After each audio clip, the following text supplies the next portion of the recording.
قولا ممن دعا إلى الله وعمل صالحا وقال إنني من المسلمين ومن أحسن قولا ممن دعا إلى الله അല്ലാഹുവിലേക്ക് ആളുകൾ ക്ഷണിക്കുന്നതിനേക്കാൾ നല്ല വർത്തമാനം പറയുന്നവൻ വേറെ ആരാണുള്ളത്? വഅമില സ്വാലിഹൻ സൽക്കർമ്മങ്ങൾ പ്രവർത്തിക്കുകയും വഖാല ഇന്നനി മിനൽ മുസ്ലിമീൻ അഭിമാനബോധത്തോടെ ആർജവത്തോടെ ഞാനൊരു മുസ്ലിമാണെന്ന് പറയുകയും ചെയ്യുന്നവനേക്കാൾ നല്ല വർത്തമാനം പറയുന്നവൻ വേറെ ആരാണുള്ളത്? ഏറ്റവും നല്ല കൗല്, ഏറ്റവും നല്ല അമൽ ഏതാണ്? അല്ലാഹുവിന്റെ ദീനിലേക്കുള്ള ക്ഷണമാണ്. മാത്രമല്ല, മരണാനന്തര ജീവിതത്തിൽ വിജയം കൈവരിക്കണമെങ്കിൽ സമൂഹത്തെ നന്നാക്കി തീർക്കാൻ വേണ്ട പ്രവർത്തനങ്ങളിൽ നമ്മൾ ഓരോരുത്തരും മുഴുകേണ്ടതുണ്ട്. സമൂഹത്തിൽ ഒരുപാട് തിന്മകൾ നമ്മൾ കാണുന്നു.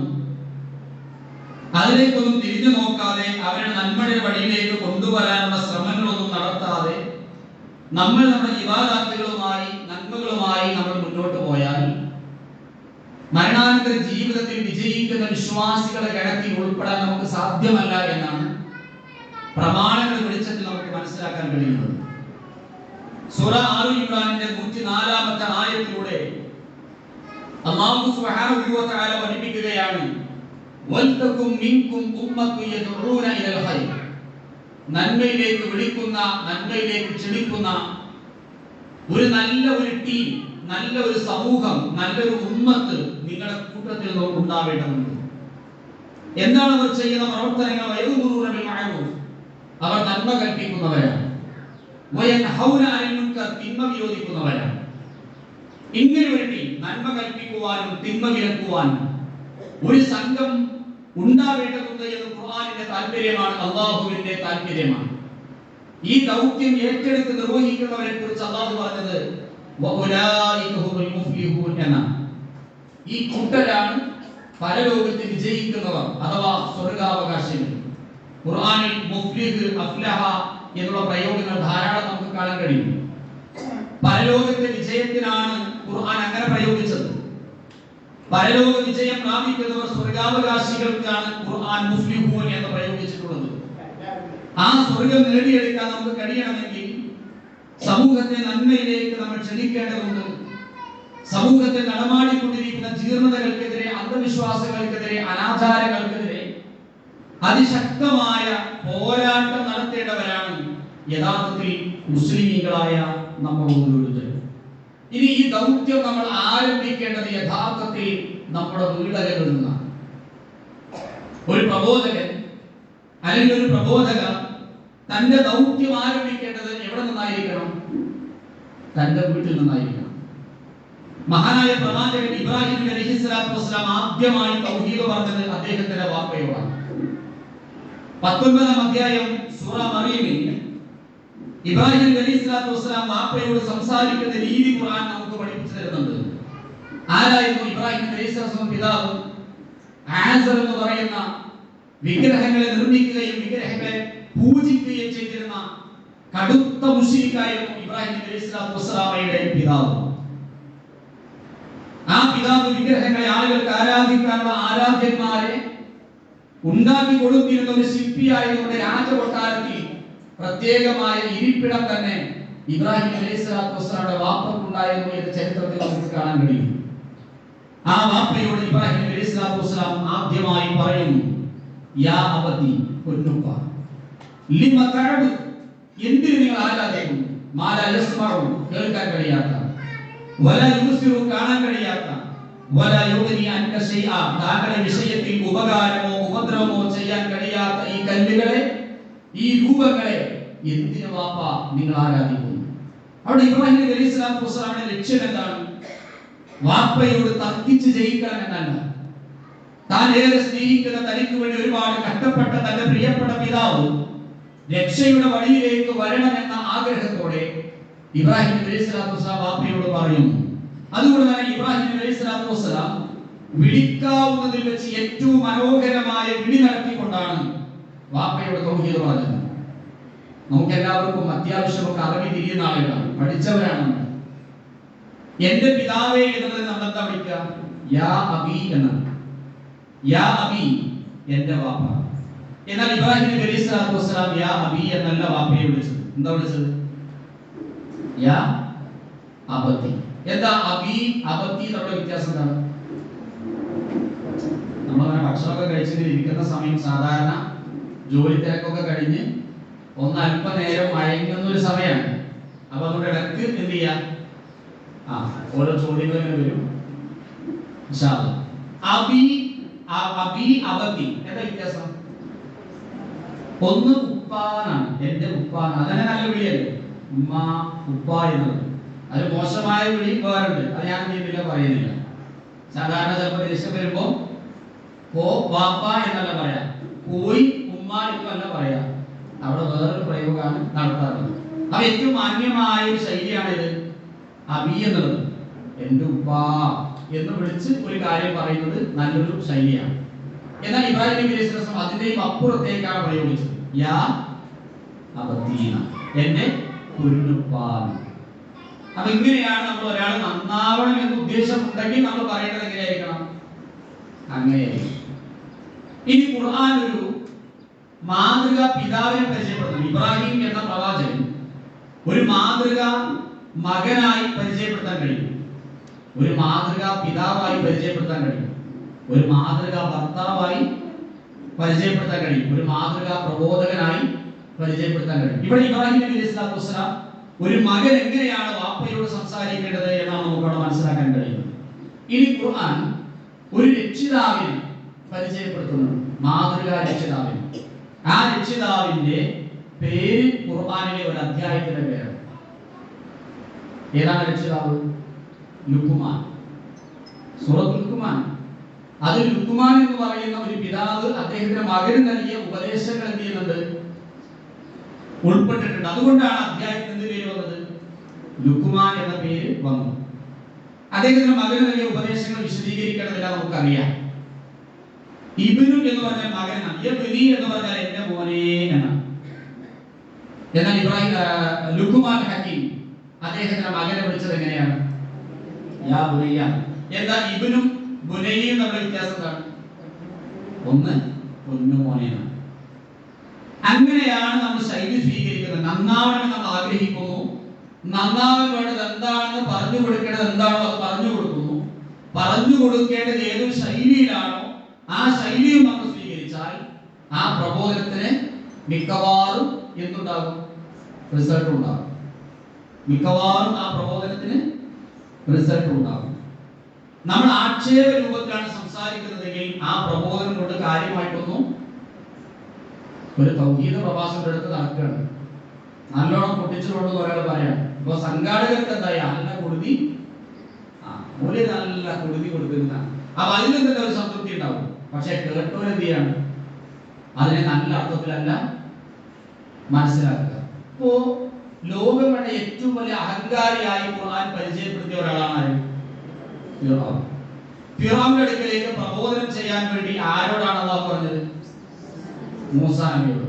മൂസാ നബിയോട് പറഞ്ഞപ്പോൾ തന്നെ മൂസാ നബി എന്താ പറഞ്ഞത്? എനിക്ക് ആരെ വേണം? ഒരാളെ വേണം. എന്റെ കൂടെ ഞാൻ അവിടേക്ക് കയറി ചെല്ലുമ്പോൾ എന്റെ കൂടെ ഇതേ ഉത്തരവാദിത്വം ചുമതല തന്നെ ഒരാൾ കൊടുക്കണം. അല്ലാഹു സുബ്ഹാനഹു വ തആല ആരെ നൽകി? സഹോദരനായ ഹാറൂൻ അലൈഹിസ്സലാത്തു വസ്സലാമിനെ നൽകി. ഇനി രണ്ടാളോടുമാണ് ആരെ കൽപ്പന? ഇനി വഹി ആർക്കൊക്കെ ഇറങ്ങും? മൂസാ നബിക്ക് മാത്രമല്ല, ഹാറൂൻ അലൈഹിസ്സലാത്തു വസ്സലാമിനും വഹി ഇറങ്ങും. അവരോട് രണ്ടുപേരോട് അല്ലാഹു പറഞ്ഞതറിയോ? ഫഖൂലാ ലഹു ഖൗലൻ ലൈന, നിങ്ങൾ മൃദുവായി ലോലമായിട്ടാണ് ചെയ്തത്. ഈ ഫറോവ നേരാകില്ല എന്ന് ആർക്കറിയാം? ആർക്കറിയാം? മൂസാ നബിക്ക് അറിയില്ല. ആർക്കറിയുള്ളൂ? അള്ളാഹുവിന് അറിയാം ആര് നേരാവില്ല. നമ്മൾ പറയും ഓരോട് പറഞ്ഞിട്ട് കാര്യമില്ല, നേരാവില്ല. അങ്ങനെയുള്ള ഒരാളെ നമ്മൾ മാനയെ പൊന്നേന്ന് പറഞ്ഞ് വിളിക്കുവോ? വിളിക്കൂല. അവിടെ ആ അഹങ്കാരിയായ, ലോകം കണ്ട ഏറ്റവും വലിയ അഹങ്കാരിയായ ഫറോവ ചക്രവർത്തിയുടെ കൊട്ടാരത്തിലേക്ക് കടന്നു ചെന്ന് ഫഖൂലാ ലഹു ഖൗലൻ ലയ്യിന ലഅല്ലഹു യതദക്കറു ഔ യഖ്ശാ, ഒരു പക്ഷേ അവൻ ചിന്തിച്ചേക്കാം. ഓ ചിന്തിക്കൂല എന്നറിയാം, അല്ലാഹുക്കറിയാം. അല്ലാഹുവിനെ പേടിക്കൂല എന്നറിയാം, അല്ലാഹുക്കറിയാം. പക്ഷേ മൂസാ നബി ഒരു പ്രബോധകനാണ്, മാതൃകാ പ്രബോധകനാണ്. ആ പ്രബോധകന്റെ ജീവിതത്തിൽ ഒരു ന്യൂനതയും ഒരു പോരായ്മയും ഒരു വീഴ്ചയും സംഭവിക്കാൻ പാടില്ല. പിന്നീട് ഒരാൾക്ക് ചൂണ്ടിക്കാണിക്കാൻ അങ്ങനെയുണ്ടല്ലോ എന്ന് പറയാൻ ഒരു സബബ്, ഒരു കാരണം ചൂണ്ടിക്കാണിക്കാൻ പാടില്ല. അതുകൊണ്ട് തന്നെ അങ്ങനെയുള്ള ഒരിക്കലും നേരാകാത്ത ആ മനുഷ്യന്റെ മുമ്പിൽ പോയി പോലും മാന്യമായ വിളി നടത്തിയാണ്, മാന്യമായ ശൈലി സ്വീകരിച്ചാണ് ദഅവത്ത് നടത്തേണ്ടത് എന്ന് ആര് പറഞ്ഞു? അല്ലാഹു പറഞ്ഞു. ശരി, അപ്പൊ ഇങ്ങനെയാണ് നമ്മുടെ വീടകങ്ങളിൽ നിന്ന് ഞാൻ സൂചിപ്പിച്ചത്. ഇബ്രാഹിം എന്ന് പറയുന്ന മകൻ, ആ മകൻ അല്ലാഹു സുബ്ഹാനഹു വ തആല നുബുവത്ത് നൽകിയത് എപ്പോഴാണ്? ഇബ്രാഹിം നബി അലൈഹി സ്വലാമക്ക് അല്ലാഹു നുബുവത്ത് നൽകിയത്, ഒരു പ്രവാചകൻ മുഹമ്മദ് നബി സല്ലല്ലാഹു അലൈഹി വസല്ലമക്ക് അല്ലാഹു നുബുവത്ത് നൽകിയത് 40ാമത്തെ വയസ്സിലാണ്. ആ ഇബ്രാഹിം നബി അലൈഹി സ്വലാമക്ക് എത്രാമത്തെ വയസ്സിലായിരിക്കും നുബുവത്ത് നൽകിയിട്ടുണ്ടാവുക? ഒരു 25 കഴിഞ്ഞിട്ടുണ്ടാവോ? 25 ഇത്രയൊക്കെ ആകാതെ എങ്ങനെ നബിയാക്കുക? കുറച്ചൊക്കെ ഒരു പക്വതയൊക്കെ ആകണ്ടേ? നമ്മള് കല്യാണം കഴിക്കാൻ ചിലപ്പോൾ മക്കളൊക്കെ ഉണ്ടെങ്കിൽ 25 വയസ്സായി ചെറുക്കണ്ടേ? ഓർക്കൊന്നും അതിന്റെ ഒന്നും ഒരു ആയിട്ടില്ല എന്ന് പറയാം, വയസ്സായിട്ടില്ല എന്ന് പറയാം അല്ലെ? മരൊക്കെ പലപ്പോഴും ഓരോ രണ്ടുപേരും കൂടി കഴിയട്ടെ, ഓരൊക്കെ ചെറിയ ചെറുക്കനാണെന്ന് പറയാം. 25 എന്ന് പറഞ്ഞാൽ നമ്മുടെ മനസ്സിലെന്തായിട്ടില്ല, ഒരു വലിപ്പം ആയിട്ടില്ല. 21-ാം അധ്യായം സൂറത്തുൽ അംബിയ, അതിൽ കുറെ നബിമാരുടെ ചരിത്രം എന്ത് ചെയ്യുന്നുണ്ട് അല്ലാഹു പറഞ്ഞിരുന്നു. അതുകൊണ്ടാണ് അംബിയ, പ്രവാചകന്മാർ എന്ന പേര് 21-ാമത്തെ സൂറത്തിൽ വന്നത്. ഇപ്പൊ നമ്മൾ QHSന്റെ സിലബസ് ഏതാണ് സൂറത്ത്? സൂറത്തുൽ ഹജ്ജ. തൊട്ട് മുമ്പ് ഏതായിരുന്നു? 21-ാമത്തെ സൂറത്ത് സൂറത്തുൽ അംബിയ. സൂറത്തുൽ അംബിയയിൽ ഇബ്രാഹിം നബി അലൈഹി സ്വലാത്തു ചരിത്രം പറയുന്നുണ്ട്. ഇബ്രാഹിം നബി അലൈഹി സ്വലാത്തു വസ്സലാമയെ എതിരാളികളായ ആളുകൾ എന്ത് ചെയ്തു? വലിയ അഗ്നികുണ്ഡം സൃഷ്ടിച്ച് അതിലേക്ക് എന്ത് ചെയ്തു? വലിച്ചത്. ആ സമയത്ത് ഇബ്രാഹിം നബിക്ക് എത്ര വയസ്സായി? 16 വയസ്സായി. അമാനി മൗലവി സൂറത്തുൽ അംബിയയിൽ ഇബ്രാഹിമിന്റെ ചരിത്രം പറയുന്നിടത്ത് അതിന്റെ വിശദീകരണത്തിൽ പ്രായം എന്ത് ചെയ്തിട്ടുണ്ട്? കൊടുത്തിട്ടുണ്ട്. എത്ര വയസ്സ് കഴിഞ്ഞിട്ടില്ല, എത്ര വയസ്സേ ആയിട്ടുള്ളൂ? 16 വയസ്സ്. എപ്പോ? തീയിലേക്ക് എറിയുമ്പോ. അപ്പൊ രൂപത്ത് അതിന്റെ മുമ്പ് എന്ത് ചെയ്തു? അപ്പൊ കൗമാരക്കാരനായിരിക്കും, SSLCക്ക് പഠിക്കുന്ന ഒരു വിദ്യാർത്ഥിയുടെ പ്രായം. ആ പ്രായത്തിൽ ഇബ്രാഹിം നബിക്ക് അല്ലാഹു എന്ത് നൽകി? നബുവത്ത് നൽകി. ആ ചെറിയ പ്രായത്തിലാണ് വലിയ പക്വത കാണിച്ചത് ഇബ്രാഹിം നബി അലൈഹി സ്വലാം കാണിച്ചത്. വാപ്പ മുശ്രിക്കാണ്. ഏറ്റവും വലിയ തിന്മ ഏതാണ്? ശിർക്കാണ്. ആ തിന്മ ചെയ്ത വാപ്പയെ പൊന്നുപ്പ എന്ന് വിളിച്ചാൽ ആര് വന്നത്? ഇബ്രാഹിം നബി അലൈഹി സ്വലാം. അങ്ങനെയാണ് അഭിസംബോധന ചെയ്തത്. ഇബ്രാഹിം നബി അലൈഹി സ്വലാം തന്റെ ദഅവത്ത് ആരംഭിക്കുന്നത് വാപ്പയിൽ നിന്നാണ്. നബി സല്ലല്ലാഹു അലൈഹി വസല്ലം ദഅവ പ്രവർത്തനങ്ങളുമായി മുന്നോട്ട് പോകുമ്പോൾ അല്ലാഹുവിന്റെ നിർദ്ദേശം ഉണ്ടായി. എന്തറിയോ? വഅൻദിർ അശീറതകൽ അഖ്റബീൻ. അശീറത്ത് എന്ന് പറഞ്ഞാൽ കുടുംബമാണ്. വഅൻദിർ എന്ന് പറഞ്ഞാൽ നീ താക്കീത് നൽകണം, മുന്നറിയിപ്പ് നൽകണം എന്നാണ്. ആർക്ക് നൽകണം? അശീറതക, നിന്റെ കുടുംബത്തിന്. എങ്ങനെയുള്ള കുടുംബം? അടുത്ത കുടുംബം ഉണ്ടാവും, അകന്ന കുടുംബം ഉണ്ടാവും. നമ്മൾ പറഞ്ഞു പറഞ്ഞ് നമ്മൾ ചെയ്യും, ചില കുടുംബം ആവും അല്ലെ? ഒരു പരിചയമുണ്ടല്ലേ? എവിടെയുള്ള പേര് അങ്ങനെയാണ്. നമ്മളെന്താണ്? കുടുംബക്കാരാണ്. അപ്പൊ ഇവരെ പരിചയപ്പെടുത്തി കൊടുത്ത ആളാരാവും? പുറത്താവും. ഒരു വലിയ എന്തായി പേരറിയാറും കണ്ടിട്ടുണ്ടാകുന്നില്ല, പക്ഷെ ഇങ്ങനെ പറഞ്ഞു നോക്കുമ്പോ ആരാണ്? കുടുംബക്കാരൻ. അങ്ങനെ കുടുംബം ഉണ്ടാവും. ഇനി പറഞ്ഞു പോയാൽ എല്ലാവരും നമ്മളൊക്കെ എങ്ങനെ കുടുംബമാകും? ആദം നബിയുടെ പേരമക്കളാണ് ആര്? നമ്മൾ ഓരോരുത്തരും ആരാണ്? ആദം നബിയുടെ പേരക്കുട്ടികളാണ്. അപ്പൊ ഇങ്ങനെയൊക്കെ കുടുംബം ഉണ്ടാവും. പിന്നെ ആദർശ ബന്ധുക്കൾ, അങ്ങനെ കുടുംബമുണ്ട്. ഒരേ ആദർശത്തിൽപ്പെട്ട ആളുകൾ എന്ത് ചെയ്യാണ്? അതൊരു ആദർശ കുടുംബം അല്ലെ? അങ്ങനെ കുടുംബമുണ്ട്. എന്നാൽ ഏറ്റവും അടുത്ത രക്തബന്ധത്തിൽപ്പെട്ട ഒരു ബന്ധമുണ്ട്. അതിനാണ് എന്ത് പറയാ?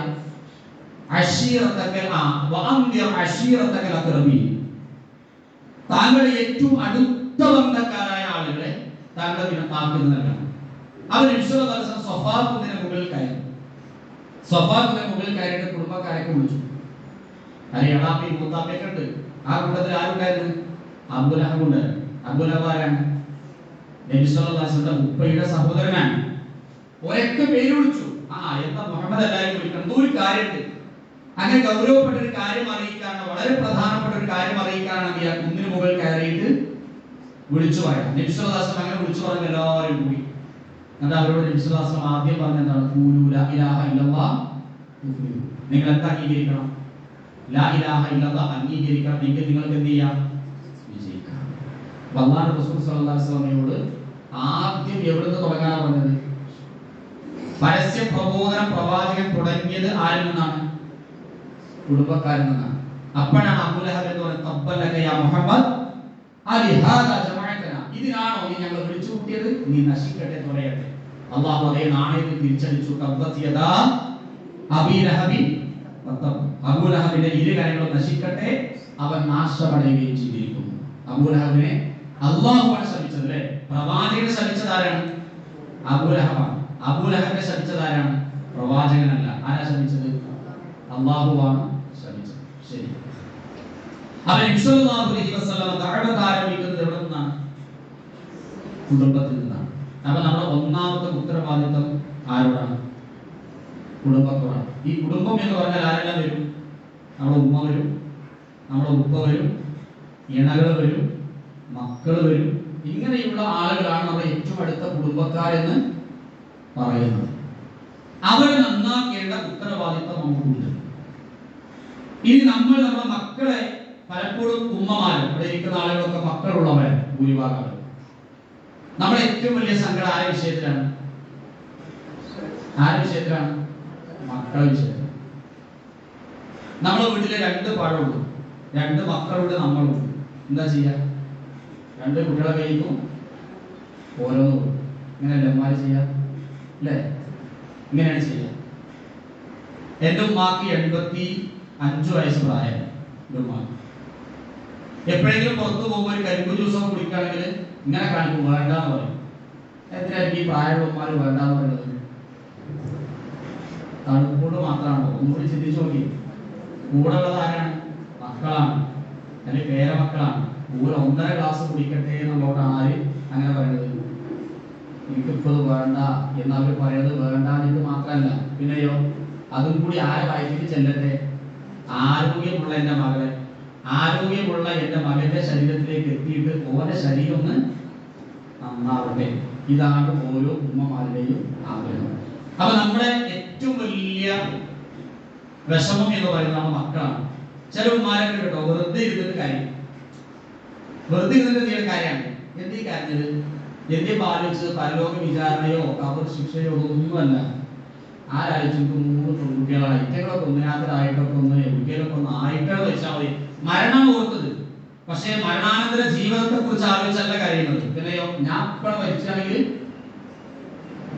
ഇയാൾ ആരാണ് നോക്കുക. പെരിൽ ചെറിയൊരു പോരും കുയിന്തൊക്കെ ഉള്ളതാണെങ്കിൽ പറയും വേണ്ട. കാരണം ഈ ഞാൻ പോയാൽ പിന്നെ നിന്റെ കുട്ടികളെ പോലൊന്നും എന്ത് ചെയ്യില്ല, നോക്കൂല. അപ്പൊ അതുകൊണ്ട് ഐറ്റങ്ങളെ കണ്ടിട്ട് വെട്ടിച്ചയച്ചൊരാ ഒരു വൈകാകണ വരെ പടച്ചോയെ എനിക്ക് ദീർഘായുസ് ചെയ്യണം, എന്നിട്ടാണ് മരിച്ചാലും കുഴപ്പമില്ല. അപ്പൊ ആരാണ് പ്രശ്നം? ആരാണ് നമ്മൾ ഏറ്റവും കൂടുതൽ, നമ്മളെക്കാൾ നമ്മൾ ആരെ സ്നേഹിക്കുന്നുണ്ട്? ആർക്കു വേണ്ടി ജീവിക്കുന്നു എന്ന ചോദ്യത്തിന് നമ്മൾ ദുനിയവിയായിട്ട് മറുപടി പറയാം. പുറമേക്കല്ല, ആർക്കു വേണ്ടി ജീവിക്കുന്നു എന്ന് ചോദിച്ചാൽ നമ്മളങ്ങനെ സാധാരണ പറയുന്ന പോണ മറുപടി എന്താണ്? ആർക്കാണ് തരാ? ചില വാപ്പാരൊക്കെ 45-ാമത്തെ വയസ്സിലാക്കാൻ ഗൾഫിൽ പോവുക. കാരണം അതുവരെ ആയിട്ടും ഒരു വാടക തരീനില്ലെങ്കിൽ ഒരു മോചനം ഉണ്ടായിട്ടില്ല. ഒരു 5 സെന്റ് വാങ്ങണമെങ്കിൽ 4 കൊല്ലം നിൽക്കണം, പിന്നെ ഒരു തറണമെങ്കിൽ പിന്നെയും പോയി 2 കൊല്ലം നിൽക്കണം, പിന്നെ ഒരു പെരയാണെങ്കിൽ ഒരു 55 ആകുമ്പോഴത്തേക്ക് മരിക്കാറാകുമ്പോഴത്തേക്ക് വിട്ടു വരിക, തിരിച്ചു വരിക. എന്നാ നിങ്ങൾ പ്രവാസ ജീവിതം അവസാനിപ്പിക്കാന്ന് വെച്ചാൽ എന്തായിരിക്കും മറുപടി? മഴ വെയിലും കൊള്ളാത്തൊരിടം എൻ്റെ മക്കൾക്ക് ആകുന്നത് വരെ ഞാൻ അവിടെ നിൽക്കും, അവിടെ നിൽക്കും. നിൽക്കാൻ ആർക്കും കൂടിയില്ല. ഇങ്ങനെയാണ് ഉപ്പമാർ ചിന്തിക്കുന്നത്, ഇങ്ങനെയാണ് ഉമ്മമാർ ചിന്തിക്കുന്നത്. ഒരു പവനിപ്പോ 1 ലക്ഷം രൂപ അല്ലെങ്കിൽ അതിന് മുകളിൽ എന്താണ് കൊടുക്കണം.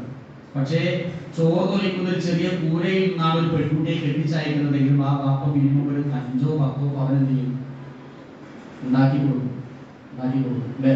അവിടെ കിടപ്പാടം വിറ്റിട്ടാണെങ്കിലും ശരി. ഒരു മകൾ മാത്രമുള്ള ഒരു ഉമ്മയ്ക്കറിയാം. ആ ഉമ്മാരെ തീരുമാനം എന്താ അറിയോ? ഉള്ള ചെറിയ ഷീറ്റിട്ട ചെറിയ കൂടാനുണ്ട്, വീടുണ്ട്, അത് വിൽക്കുക. 3 സെന്റ് സ്ഥലവും ചെറിയ വീടുമാണ്. അത് വിറ്റ് ആ മകളെ ചെയ്യാം, കെട്ടിച്ചു വിടുക. എന്നിട്ട് ഈ ഉമ്മ എവിടെ നിൽക്കുന്ന അറിയോ? ഏതെങ്കിലും വീട്ടിലൊക്കെ ആളില്ലാതെ ഉമ്മാരെ നോക്കാനും പാപ്പ പിന്നെ കുട്ടികളെ നോക്കാനും ആളില്ലാത്ത വീടുകളുണ്ടാവും. ഓരോ ചെറിയ പൈസയൊക്കെ ഉണ്ടാവും. അവിടെ നിന്നാൽ താമസിക്കാൻ ഒരു റൂമും ഉണ്ടാവും, ഭക്ഷണവും കിട്ടും. എന്ത് ചെയ്യാം? അവിടെ പോയിട്ട് നിൽക്കാം. അപ്പൊ ഉമ്മ ഉള്ള 3 സെന്റ് വിറ്റ് എന്ത് ചെയ്യണം? ആരെ കെട്ടിച്ചയക്കാനാണ്, ആരുടെ സന്തോഷത്തിനാണ് ഇമ്മ ഈ ത്യാഗം ചെയ്യാൻ തയ്യാറാകുന്നത്? മകളുടെ സന്തോഷത്തിന് വേണ്ടിയാണ്. ശരി, അപ്പൊ നമ്മുടെ മക്കൾ നന്നാവണം, നമ്മൾ വേറുള്ളവളൊക്കെ വിടുക. നമ്മുടെ കുടുംബം നന്നാവണമെങ്കിൽ മിനിമം നമ്മൾ എന്ത് ചെയ്യണം? ആഗ്രഹിക്കണം. ആ കുടുംബം നന്നാവാൻ, കുടുംബത്തിലെ മെമ്പർമാർ നന്നാവാൻ നമ്മൾ എന്താണോ ചെയ്യേണ്ടത് അതെല്ലാം നമ്മൾ തയ്യാറാണ്. വെറും ഉപദേശം മതിയോ മക്കൾ നന്നാവാൻ, അല്ലെങ്കിൽ ഇണകൾ നന്നാവാൻ, അല്ലെങ്കിൽ കുടുംബത്തിലെ മറ്റു മെമ്പർമാർ നന്നാവാൻ ഉപദേശം കൊണ്ട് മാത്രമാകും? ഇല്ല. നേരത്തെ സൂചിപ്പിച്ചതുപോലെ നമ്മുടെ ജീവിതത്തിൽ മൈനസുകൾ കാണാൻ പാടില്ല. ഇപ്പൊ നമ്മൾ പരസ്പരം കുറ്റപ്പെടുത്താറുണ്ട്. ഒരു ഭാര്യ ഭർത്താവും 3 മക്കളുണ്ടെങ്കിൽ 4 മക്കളുണ്ടെങ്കിൽ 2 കുട്ടികൾ ഉമ്മാനെ കുട്ടി, 2 കുട്ടികൾ ആരക്കാരാണ്? അവരെന്തെങ്കിലും ഇങ്ങനെ പറയും, ഒപ്പം പറയുന്നതിനനുസരിച്ച് ആര് പറയും? ഉമ്മാനെ. തമാശക്കായിരിക്കും, ചിരിച്ചിട്ടായിരിക്കും, എന്നാലും ഉള്ളിനുള്ളിൽ ഒരു കൂട്ടരെ അവരെന്ത് ചെയ്യുന്നു? ഇഷ്ടപ്പെടുന്നു അല്ലെ? ആ ഉമ്മാനെ വെറുതെ വെറുതെ വളർത്തിണ്ടാക്കാണ്, തമാശക്ക് അങ്ങനെ പറയാറുണ്ട്. ഇതെങ്ങനെയാണ്? ഇതിങ്ങനെ ഒരു രസം കിട്ടാൻ വേണ്ടി എന്ത് ചെയ്യും? വാപ്പ ഉമ്മാനെ പറയുന്നത് ആര് കേൾക്കും? കുട്ടികൾ. ഇനി വാപ്പാക്ക് ജോലി ഉണ്ട്, ഉമ്മാക്ക് ജോലി ഇല്ല. വാപ്പ കുട്ടികളോട് പറയാണ്, ഞാൻ ഉമ്മാരന്മാർക്ക് എന്ത് ചെയ്യേണ്ടേലും പെരീത പണിയെടുത്ത് നിൽക്കേണ്ടേലും എന്തെങ്കിലുമൊക്കെ ജോലി ശമ്പളമൊക്കെ കിട്ടണമെങ്കിൽ എന്ത് ചെയ്യണം? നല്ലോണം പഠിച്ചണം. ആരെ പോലെ ആകരുതെന്നാണ്? ഇമ്മൊരു ടീച്ചറായി, ഇമ്മൊരു ഡോക്ടറായി, ഇന്നെന്തെങ്കിലുമൊക്കെ അത്യാവശ്യം ഡിഗ്രി ഒക്കെ ഉണ്ടെങ്കിൽ വാപ്പ 10ാം ക്ലാസ് പുസ്തകക്കാരൻ. അപ്പൊ ഉമ്മ എന്താക്കാരം പറഞ്ഞു കൊടുക്കുക? കണ്ടോ, വാപ്പ മല്ലിക്കിട്ടത് കാണില്ലേ, മരയിട്ടത് കാണില്ലേ, മീ വണ്ടിയോട് പോണില്ലേ, രാവിലെ 4 മണി തിരിച്ച് റബ്ബർ വെട്ടാൻ പോണില്ലേ? ഇതേ മാർക്ക് എന്ത് ചെയ്യേണ്ടിവരും? അന്റെ വാപ്പാരമാർക്ക് ആരുണ്ട്. അപ്പൊ ഈ വാപ്പാക്ക് ഒരു വില ഉണ്ടാവും, ഉമ്മാക്ക് ഒരു വില ഉണ്ടാവും. ശരിക്കും ഉമ്മാനെ പറ്റി മക്കള് വാപ്പ പറഞ്ഞു കൊടുക്കണം. എന്താ അറിയോ? ഉമ്മാക്ക് ജോലി ഉണ്ടാവില്ല, ഉമ്മാക്ക് ശമ്പളം ഉണ്ടാവില്ല, ഉമ്മാരുടെ അടുത്ത് പൈസ ഒന്നും ഉണ്ടാവില്ല. പക്ഷെ ഒരു വീട്ടിൽ 3 ആള് ജോലി മിനിമം ചെയ്യുന്നവരാണ് ആര്? അങ്ങനെയുള്ള ആലോചിച്ചിട്ടുണ്ടോ? ജോലിയൊന്നും ആയിട്ടില്ല, പണിയൊന്നുമില്ല എന്ന് പറയും. പക്ഷെ 3 ആളെ ജോലി മിനിമം എന്ത് ചെയ്യുന്നുണ്ട്? നിങ്ങൾ ചെയ്യുന്നത്. ഒരു ഹോട്ടലിലെ ജീവനക്കാരൻ, ഒരു കുക്കിന് എന്ത് ചെയ്യണം? മിനിമം 1000 രൂപയെങ്കിലും വെച്ചുണ്ടാക്കാൻ എന്ത് ചെയ്യണം? മുതലാളി കൊടുക്കണം. അപ്പൊ നിങ്ങളൊരു കുക്കാണ്. എവിടെ? വീട്ടില് ഒരു കുക്കാണ്. ഇനി പ്രായമായ ഒരു ഉമ്മ, പ്രായമായ ഒരു വാപ്പ, അതിനെ നോക്കാൻ ആരുമില്ല, മകന് ജോലിക്കും പോകണം. അപ്പൊ ഇവര് പെരിയിലുള്ള ഭാര്യയാണ് ആരെ നോക്കേണ്ടത്? ഭാര്യമാരെ നോക്കേണ്ടത്. അങ്ങനെ നോക്കാനാണെങ്കിൽ മിനിമം വയസ്സായ ഭാര്യമാരെ നോക്കാൻ ഒരാൾ നിൽക്കണമെങ്കിൽ അവരെ തുണി കുപ്പായ ആക്കി കൊടുക്കണം, അല്ലെങ്കിൽ വെള്ളം ചൂടാക്കി കൊടുക്കണം. ചിലപ്പോൾ ഒരു പക്ഷേ 1ഉം 2ഉം ഒക്കെ അവരുടെ ഡ്രസ്സിലൊക്കെ ആയി പോയാൽ പോലും അത് കഴുകി വൃത്തിയാക്കണം. അങ്ങനെ അറപ്പും വെറുപ്പൊന്നും ഇല്ലാതെ എന്ത് ചെയ്യണം? അവരെ സഹായിക്കാൻ മനസ്സുള്ള ഒരാൾ. അങ്ങനെ ഒരാള് കിട്ടണമെങ്കിൽ മിനിമം എത്ര കൊടുക്കേണ്ടി വരും? നമ്മൾ 1000 രൂപയുടെ കുക്കിന് നിശ്ചയിച്ചിട്ടോ, 1000 രൂപ. അപ്പൊ മാസത്തിലായി 30,000. ഇനി നമ്മൾ കണക്കൂടുന്നത് എന്തിനാണ്? വയസ്സായ പിന്നീട് ഓല നോക്കാൻ ഹോം നേഴ്സ്, പേര് ഡോക്ടർമാരെ പദവിയിലേക്ക് എത്തി. എത്ര കൊടുക്കേണ്ടി വരും? അങ്ങനെയാണെങ്കിൽ ഒരു 20,000 കൂട്ടാൻ പറ്റുമോ? 20,000 ആ പണിക്ക് കിട്ടൂല. ശരി, അപ്പൊ എത്രയായി? 50. ഇനി നമ്മൾ കുട്ടികൾ ജോലിക്ക് പോണ ഒരു ടീച്ചറോ ഒരു മാസമൊക്കെ ആണെങ്കിൽ ഒരു ജോലിക്ക് പോകണം, കുട്ടികളെ നോക്കാൻ ഒരു മഞ്ഞത്തിനാണ് നിർത്താം. ആ കൂട്ടത്തിൽ എന്ത് ചെയ്യണം? അടിച്ചൂര് തുറക്കൊക്കെ ചെറിയ പണികളൊക്കെ ചെയ്യണം. ഒരു 10-15 രൂപ എന്ത് ചെയ്യണം? 500 രൂപ കൊടുക്കണം. അപ്പൊ 15,000 ആയി. നിങ്ങൾ മൊത്തം കുടുംബം 1,00,000 അടുത്തെത്തിയോ? ഇല്ലേ?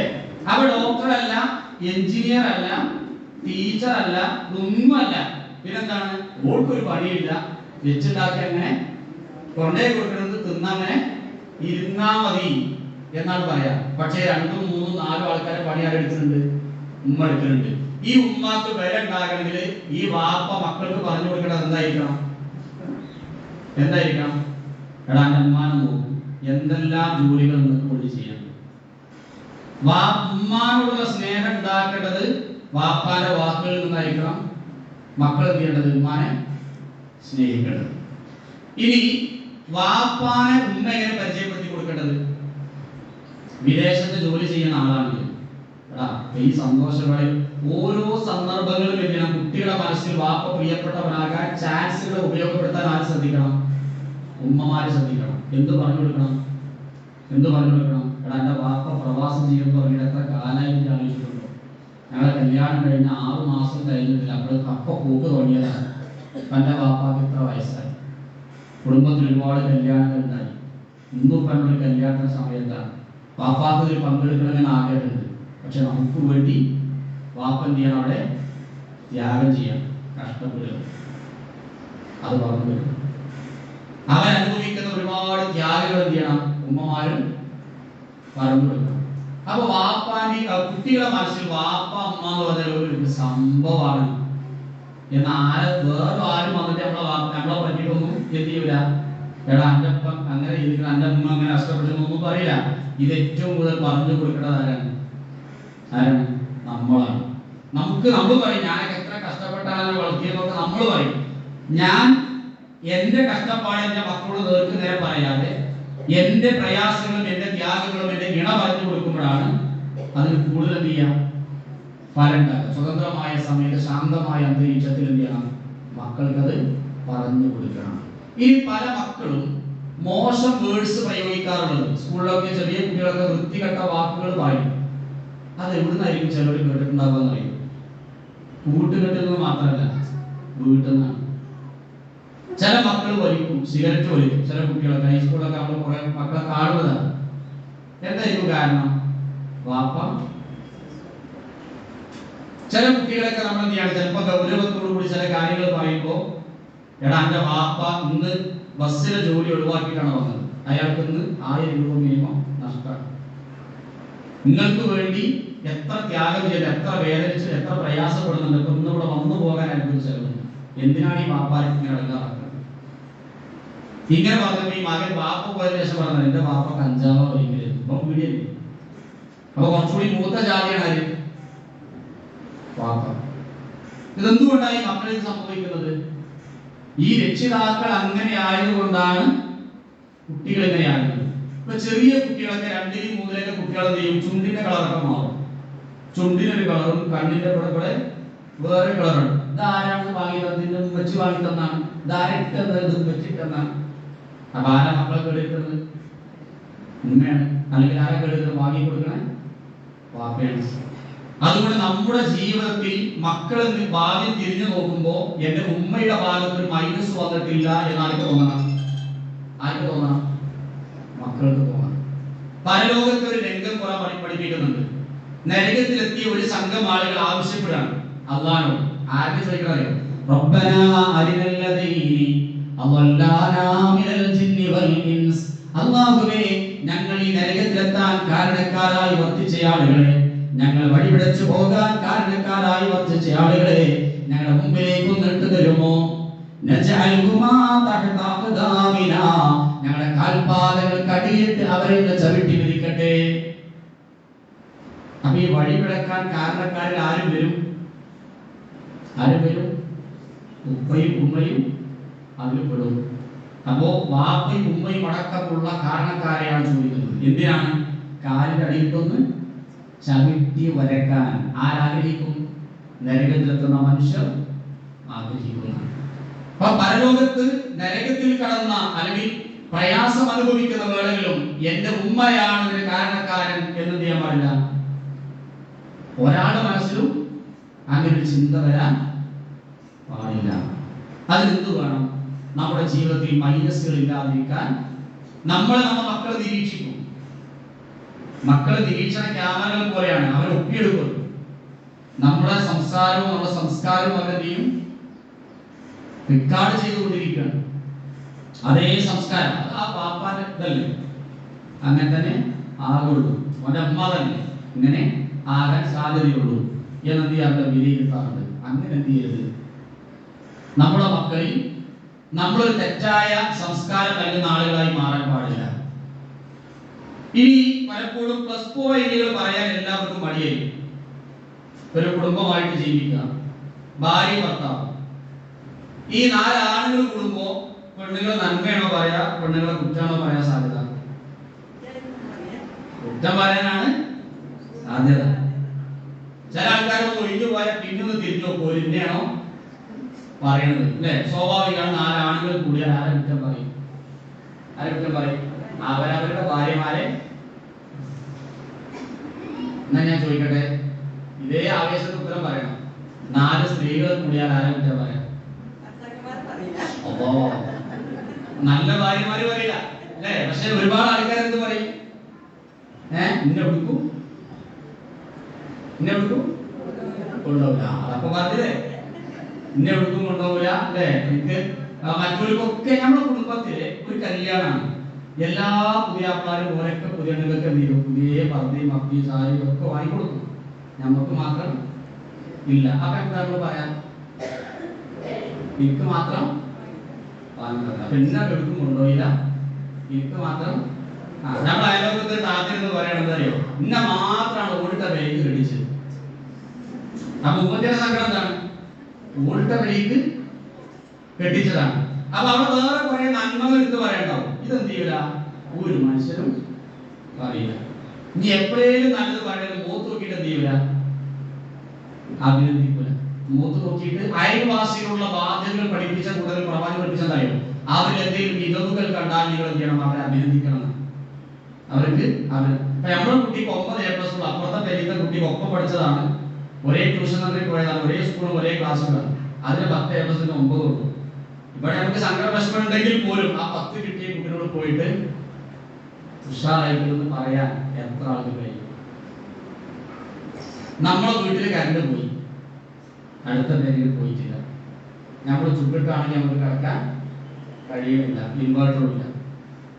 നമ്മൾ ആദ്യം ജനൽ തുറന്ന് അടുത്ത പേരിലേക്ക് നോക്കും. നമ്മളെ ഹൃദയമിടിപ്പ് കൂടുതലൊക്കെ അറിയും. അപ്പുറത്തെ കറണ്ട് പോകാത്തത് കാണും. കുറച്ചത് കഴിഞ്ഞിട്ടും അവിടെ പോയി അൽഹംദുലില്ലാ. ശരിക്കും നമ്മൾ അൽഹംദുലില്ലാ പറയുന്നത് എപ്പോഴാണ്? നമ്മളോടല്ല, ഓരോടുണ്ട്. എനിക്കില്ലെങ്കിലും ഓർക്ക് ഉണ്ടല്ലോ. സ്വഹാബികൾ അങ്ങനെയായിരുന്നു. സ്വഹാബികൾ അങ്ങനെയായിരുന്നു. അവരിങ്ങനെ നടന്നു പോകുമ്പോ ഉടുത്ത തുണിയും കുപ്പായും ഒന്നും മാത്രമാണ് അവർക്കുള്ളത്. മാറ്റി എടുക്കാൻ വസ്ത്രമല്ല, പട്ടിണിയാണ്. നീക്കിരിപ്പായിട്ടൊന്നുമില്ല, ധാന്യങ്ങളൊന്നുമില്ല. അങ്ങനെയുള്ള പട്ടിണി പാവങ്ങളായ സഹാബിമാരിങ്ങനെ നടന്നു പോകുമ്പോൾ അവരെന്ത് കാണും? മനോഹരമായ തോട്ടം കാണും. നമ്മളൊരു കാറിങ്ങനെ ബസ്സിലിങ്ങനെ കൈയാട്ടിട്ട് ഇങ്ങനെ നിൽക്കുമ്പോൾ കാറോടൊക്കെ ഇങ്ങനെ പോകുമ്പോൾ എന്നാ ഞാനെൻ്റെ പുതിയാപ്പിളയും കുട്ടികളൊക്കെ ഇങ്ങനെ കാറിലൊന്ന് പോവുക. 2 നേരം ഇങ്ങനെ വില കാണുമ്പോൾ എന്നാ ഇച്ചിങ്ങനത്തെ ഒരു വില ഉണ്ടാവുക അല്ലേ? ചില സ്ത്രീകൾക്കൊക്കെ കുറേ സ്ത്രീകളെന്നുണ്ട് ബൈക്കും കാറും എടുത്തിട്ടാണ് പോവുക അല്ലേ? അതങ്ങനെ പോകുമ്പോൾ സ്കൂട്ടർ വാങ്ങാത്ത, കാർ ഓടിക്കാൻ പഠിക്കാത്ത ആൾക്കാർ എന്നാ ഞാനിങ്ങനെ ഒന്ന് വണ്ടി വിടുക എന്നാണ് നമ്മൾ ആലോചിക്കുക. ശരി, അപ്പൊ നല്ലൊരു തോട്ടം കാണുമ്പോൾ അപ്പൊ അങ്ങനെ ഒരു സ്ത്രീ യാത്ര ചെയ്യാൻ ഒരു കാറ് ഓടിച്ചിട്ട് വരികയാണ്. അങ്ങനെ വരുമ്പോൾ അൽഹംദുലില്ലാ എനിക്കൊരു കാറ് ഓടിക്കാൻ പാടില്ലല്ലോ, ഓൾക്ക് അള്ളാഹ് തോഫീക്ക് നൽകിയല്ലോ എന്ന് മനസ്സറിഞ്ഞ് പോയി കേൾക്കാതെ അള്ളാഹ് സ്തുതിക്കുന്ന എത്ര ആൾക്കാരുണ്ടാവും? സ്വഹാബിമാര് കേൾക്കച്ചല്ല പറഞ്ഞിരുന്നത്. നല്ലൊരു തോട്ടം കാണുമ്പോൾ അൽഹംദുലില്ലാഹില്ലദീ റസഖഹാദാ ലിസ്വദീഖി ഹാദാ, ഇന്ന ആൾക്ക് ഈ തോട്ടം നൽകി സന്തോഷിപ്പിച്ച അല്ലാഹുവേ നിനക്കാണ് സർവസ്തുതിയും. ഈ സ്തുതിക്കുന്നവർക്ക് എന്തില്ല? തോട്ടം പറഞ്ഞില്ല. പക്ഷെ വേറൊരാൾക്ക് ഓരടങ്ങേറി ഞാൻ കാണണ്ടല്ലോ എന്ന ചിന്തയാണ് ആർക്കുണ്ടാവേണ്ടത്? നമുക്കുണ്ടാവേണ്ടത്. ശരി, അപ്പൊ നമ്മൾ പരസ്പരം എന്ത് ചെയ്യണം? മികവുകളെ, നന്മകളെ എടുത്തു പറയണം. ഒരു കഥ ഉണ്ട്. ഒരു സ്ത്രീ കല്യാണം കഴിച്ചു, ഒരാൾ കല്യാണം കഴിച്ചു. പക്ഷെ ആ മനുഷ്യൽ ഒരു നന്മയും കാണാൻ കഴിയുന്നില്ല. വളരെ മോശമായ പെരുമാറ്റം, ഒരു നന്മയും ആ മനുഷ്യന് കാണാൻ കഴിയില്ല. പക്ഷെ ഈ സ്ത്രീ ഈ ഭർത്താവിനെ എന്തില്ല? കുറ്റപ്പെടുത്തിയില്ല. ഇയാളിങ്ങനെ നോക്കും. 24 മണിക്കൂറിടയ്ക്ക് എന്തെങ്കിലും നന്മ ഇല്ലാത്ത മനുഷ്യണ്ടാകും, എന്തെങ്കിലും ഒരു നന്മ. അങ്ങനെ എവിടെയെങ്കിലും ഒരു പ്ലസ് കണ്ടാൽ, ഒരു നന്മ കണ്ടാൽ അതൊരു പേപ്പർ എഴുതും, എന്നിട്ടൊരു ബോക്സ് ഇടും. അങ്ങനെ കൊല്ലം കഴിഞ്ഞു, ഒരു കൊല്ലായി. ഈ പെട്ടി ഗിഫ്റ്റായിട്ട് എന്ത് ചെയ്യും? ഭർത്താവിന് കൊടുക്കും. ആ എല്ലാ ദിവസവും ഓരോ നന്മ ചെയ്തിട്ടുണ്ട്, മികച്ച ഒരു പ്രവർത്തനം എടുത്ത് എഴുതിയിട്ടുണ്ട്. ഇയാൾ തുറന്നു നോക്കിയപ്പോ ഈ മനുഷ്യന്റെ സ്വഭാവം എന്തായിരുന്നു മുമ്പേക്ക് അറിയാണ്ട്. പക്ഷെ ഇത് തുറന്നു നോക്കിയ മുമ്പ് അത്ഭുതപ്പെടുകയാണ്. ഓരോ ദിവസവും എഴുതിയ ഈ ഭാര്യ എഴുതിയ, ആരോടാണോ താൻ ക്രൂരത കാണിക്കുന്നത്, ആരെയാണോ താൻ വാക്കുകൊണ്ടും പ്രവൃത്തികൾ കൊണ്ടും വേദനിപ്പിക്കുന്നത്, ആ സ്ത്രീ എന്റെ ഇണ എന്നെ കുറിച്ച് നല്ലത് മാത്രമാണല്ലോ എഴുതിയത്. ആ കഥയിൽ ആ ഭർത്താവിനെ മാറ്റിയെടുക്കാൻ ഈ ഒരു പ്രവർത്തനം ഉപകാരപ്രദമായി എന്നത്. നന്മകൾ എടുത്തു പറയണം. ഈ നന്മകൾ എടുത്തു പറഞ്ഞാൽ അവർ മരിച്ച് കൊല്ലങ്ങൾ കഴിഞ്ഞാലും സങ്കടം തീരില്ല. സങ്കടം തീരും ഇല്ല. അങ്ങനെ ഒരു ഭാര്യയായാൽ, അങ്ങനെ ഒരു ഭർത്താവായാൽ ആ ഇണയാണ് നഷ്ടപ്പെടുന്നതെങ്കിൽ ഒരിക്കലും അവരുടെ മനസ്സിൽ നിന്നും അവർ മാഞ്ഞു പോവില്ല. എത്ര കാലം കഴിഞ്ഞാലും. അതാണ് ഖദീജ ബീവി റളിയല്ലാഹു അൻഹയുടെയും പ്രവാചകൻ സ്വല്ലല്ലാഹു അലൈഹി വസല്ലം കുടുംബ ജീവിതം നമ്മെ പഠിപ്പിക്കുന്നത്. ഇടക്കിടക്ക് വിശ്വാസം പറഞ്ഞിരുന്നില്ല, എന്റെ ഖദീജ അല്ലേ? ചിലപ്പോൾ മറ്റു ഭാര്യമാർക്ക് വരെ ചെയ്യും ഇടക്കിടക്ക് ഈ ഖദീജന്റെ പേരിങ്ങനെ പറയുമ്പോ അല്ലേ, എന്താ ഞാനും ഒരു ഭാര്യയല്ലേ? അവരെക്കാൾ കൂടുതൽ അല്ലാഹു റസൂൽ സ്നേഹിച്ചത് ആരെയായിരുന്നു? എന്തായിരിക്കും അങ്ങനെ സ്നേഹിക്കാനുള്ള കാരണം? പ്രായക്കുറവാണ്. ഖദീജ ബിബി റളിയല്ലാഹു അൻഹക്ക് 40 വയസ്സുള്ളപ്പോഴാണ് 25 വയസ്സുള്ള പ്രവാചകൻ ചെയ്യുന്നത്, മുഹമ്മദ് വിശ്വാസം ചെയ്യുന്നത്. അത് എത്ര വയസ്സിന്റെ വ്യത്യാസമാണ്? പണ്ട് 14-ലും 13-ലും 15-ലൊക്കെ കല്യാണം നടന്നിരുന്നില്ലേ അല്ലേ? അങ്ങനെ 15-ാം വയസ്സിൽ കല്യാണം കഴിച്ചാൽ 14-ാം വയസ്സിൽ കല്യാണം കഴിച്ച് പിറ്റത്തെ ഒരു കുട്ടിയായാൽ ആ സ്ത്രീക്ക് 40 വയസ്സാകുമ്പോൾ എത്ര വയസ്സായ കുട്ടി ഉണ്ടാവും? 25 വയസ്സായ കുട്ടിയുണ്ടാകും. 40 കൊല്ലം കഴിയും. അങ്ങനെയാണെങ്കിൽ ഒരു ഉമ്മയുടെയും മകന്റെയും പ്രായ വ്യത്യാസം ആര് തമ്മിലുണ്ട്? ഇപ്പൊ നമ്മളെ മകൻ പറയാണ്, പെരിയിലൊന്ന് 25 വയസ്സാണ് നമുക്ക് പ്രായം, കല്യാണത്തെ നോക്കുന്നുണ്ട്. ഓൻ പറയാണ്, ഞാനൊരു ആളെ കണ്ടിട്ടുണ്ട്, അല്ലെങ്കിൽ ഒരാളിങ്ങനെ പറഞ്ഞിട്ടുണ്ട്, വയസ്സ് എത്രയായിരിക്കുന്നു? 40 വയസ്സായിരിക്കുന്നു. അന്ന് ഈ വരിക്ക് ചിങ്ങന്റെ ഒരു മകൻ തന്നെ അല്ലാതെ ഞാൻ കൂട്ടിക്കോളാം, നിങ്ങൾ എവിടെ വെച്ചാൽ പോയിട്ട് ജീവിച്ചോളിനാ. കാരണം എന്താ വെച്ചാൽ അത്രയും വലിയൊരു വലിയമാന്റെ പ്രായം, ഉമ്മാന്റെ പ്രായം ഇച്ചും കൂടി അത്ര വയസ്സായിട്ടില്ല എന്ന് ആര് പറയും? ചെറുപ്പക്കാരികളായിട്ടുള്ള ഉമ്മാര് പറയും. ജിന്റെ വയസ്സുള്ള പെണ്ണിനെ കെട്ടാൻ നിൽക്കുന്നത് ചോദിക്കും. അത്രയും വയസ്സ് വ്യത്യാസം.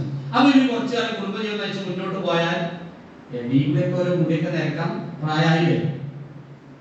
ആയി. റസൂലുള്ളാഹി സ്വല്ലല്ലാഹു അലൈഹി വസല്ലം അപ്പോഴും ചെറുപ്പക്കാരനാണ്. ആ ഭാര്യ വഫാത്തായ വർഷമാണ് പ്രവാചകൻ തന്റെ ജീവിതത്തിൽ ഏറ്റവും കൂടുതൽ വിഷമിച്ചത്. നബി സല്ലല്ലാഹു അലൈഹി വസല്ലം അല്ലാഹു എത്ര മക്കളെ കൊടുത്തു? 7 മക്കൾ. എത്ര മക്കളെ മയ്യത്ത് റസൂൽ ഖബറിലേക്ക് എടുത്തു വെച്ചു? 6 മക്കൾ. ഫാത്തിമ ബിബി റളിയല്ലാഹു അൻഹ മാത്രമാണ് റസൂൽ വഫാത്താകുമ്പോൾ ബാക്കിയായ മകൾ, കുട്ടി. ബാക്കി 6 മക്കളെയും മയ്യത്ത് ഖബറിലേക്ക് എന്ത് ചെയ്തു? നബി സല്ലല്ലാഹു അലൈഹി വസല്ലം എടുത്തു വെച്ചു. ഈ മക്കൾ മരിക്കുമ്പോഴല്ലേ അമ്മാർക്കും വാപ്പാർക്കും ഏറ്റവും കൂടുതൽ വിഷമം ഉണ്ടാവുക അല്ലേ? ഭാര്യ മരിച്ചാലുള്ളതിനേക്കാളും സങ്കടം ഒരു വാപ്പാക്ക് എപ്പോഴാണ് ഉണ്ടാകുക? പലപ്പോഴും ഉണ്ടാവാറുള്ളത് മക്കൾ മരിക്കുമ്പോഴാണ്. പക്ഷെ പ്രവാചകൻ തിരിച്ചാവാനുള്ള കാരണം എന്താ? വേറെ ഒരുപാട് ദുരന്തങ്ങൾ പ്രവാചക ജീവിതത്തിൽ ഉണ്ടായിട്ടുണ്ട്. അന്നൊക്കെ പ്രവാചകൻ വിഷമിച്ചു. പക്ഷെ ഏറ്റവും കൂടുതൽ വിഷമിച്ചത് എന്നാണ്? ഖദീജ ബീബി റളിയല്ലാഹു അൻഹ വഫാത്തായ വർഷമാണ്. ഇത് നിങ്ങൾ നല്ലൊരു ഇണയാവണം. സ്ത്രീകൾ ഭൂരിഭാഗം ഉണ്ടായതുകൊണ്ടാണ് ഇങ്ങനെ പറയുന്നത്. നിങ്ങൾക്ക് നിങ്ങളുടെ ഇണകളുടെ മനസ്സിൽ ഇടം പിടിക്കാൻ കഴിയണമെങ്കിൽ ഇണയുടെ പ്ലസ് പോയിന്റുകളെ ഹൈലൈറ്റ് ചെയ്ത് പറയാൻ നിങ്ങൾക്ക് കഴിയണം. നബി സല്ലല്ലാഹു അലൈഹി വസല്ലം നുബുവത്ത് കിട്ടുന്നതിന് മുമ്പ് ഒരു മലയുടെ മുകളിൽ കയറിയിരുന്നിരുന്നു. ഉംറക്കൊക്കെ പോയ ആളുകൾക്ക് കണ്ടിട്ടുണ്ടാവും അല്ലെ? ജബലുൻ നൂർ. മക്കയിൽ നിന്ന് 8 കിലോമീറ്റർ അകലെയാണ് ജബലുൻ നൂർ. അതിന് മുകളിലാണ് ഹിറാ ഗുഹയുള്ളത്. അതിലേക്ക് കയറണമെങ്കിൽ ഒരു 3/4 മണിക്കൂർ, നല്ല ആരോഗ്യമുള്ള ഒരാൾക്ക് 3/4 മണിക്കൂർ എത്തും. വയസ്സായ ആളുകൾ 1 മണിക്കൂർ എന്തായാലും മേലോട്ട് ഇറങ്ങാൻ വേണം, കയറാൻ വേണം. നമ്മൾ കയറുമ്പോൾ തോന്നുന്നു ഇപ്പൊ അടുത്ത മതി, ഇങ്ങോട്ട് നല്ല എളുപ്പക്കാരൻ, നല്ല എളുപ്പക്കാരൻ. ഇങ്ങോട്ട് എത്തുമ്പോഴാണ് ഏറ്റവും റിസ്ക്, തിരിച്ചറിഞ്ഞാൽ ഏറ്റവും ബുദ്ധിമുട്ട്. ഇപ്പൊ ചെറിയ ചെറിയ സ്റ്റെപ്പുകൾ ഉണ്ടായിട്ട് നമുക്ക് കയറാൻ ഇറങ്ങാൻ വയ്യ. ആ മലന്റെ മേലെ നബി സല്ലല്ലാഹു അലൈഹി വസല്ലം എന്ത് ചെയ്തിരുന്നു? 8 കിലോമീറ്റർ മലമൊക്കെ ഇങ്ങോട്ട് നടന്ന് അവിടെ അങ്ങോട്ട് 1 മണിക്കൂറിന് മേലെ അങ്ങോട്ട് നടന്നൊരു ഗുഹയിൽ പോയിരിക്കുക. അള്ളാഹുവിന്റെ കൽപ്പനയും സ്വർഗ്ഗം കിട്ടേണ്ട വഴിയല്ല. ഒറ്റക്ക് പോയിരിക്കണമെന്ന് മാപ്പിളക്ക് തോന്നി, മാപ്പിള പോയി. പിന്നാലെ ചെയ്യും, മൂപ്പർക്ക് ഭക്ഷണമാണല്ലോ, അവിടെ പടുക്കളയിൽ വേറെ സാധനങ്ങളൊന്നും ഇല്ലല്ലോ. അപ്പൊ ഖദീജ ബീവി റളിയല്ലാഹു അൻഹ എന്ത് ചെയ്യും? ഈ ഭക്ഷണമായിട്ട് പക്ഷെ എന്തിനാ മനുഷ്യരെ അടങ്ങാറാക്കുന്നത്? എന്തിനാണ് ഈ മലന്റെ മേലെ വന്നിരിക്കുന്നത്? ഒന്ന് കീഴ്പ്പെട്ട് എവിടെയെങ്കിലും വന്നിരുന്നാലും ഇത്രയും കയറണല്ലോ. എന്തെങ്കിലും മിനിമം നമ്മൾ പറയും. മിനിമം അത് ചെറുത്. ഏറ്റവും ടോപ്പ് സ്വഭാവമുള്ള ആൾക്കാർ അത്രയും വരുള്ളൂ. നിന്നെ ഈ പണിക്ക് കിട്ടുവരുടെ എന്തെങ്കിലും അടങ്ങാറാക്കാൻ എന്തിനെങ്കിലും ഞാൻ കെട്ടി കൊടുക്കുന്നത്. ഇതൊക്കെയാണ് സാധാരണ ആര് ചോദിക്കുക? ഭാര്യമാര് ചോദിക്കുക.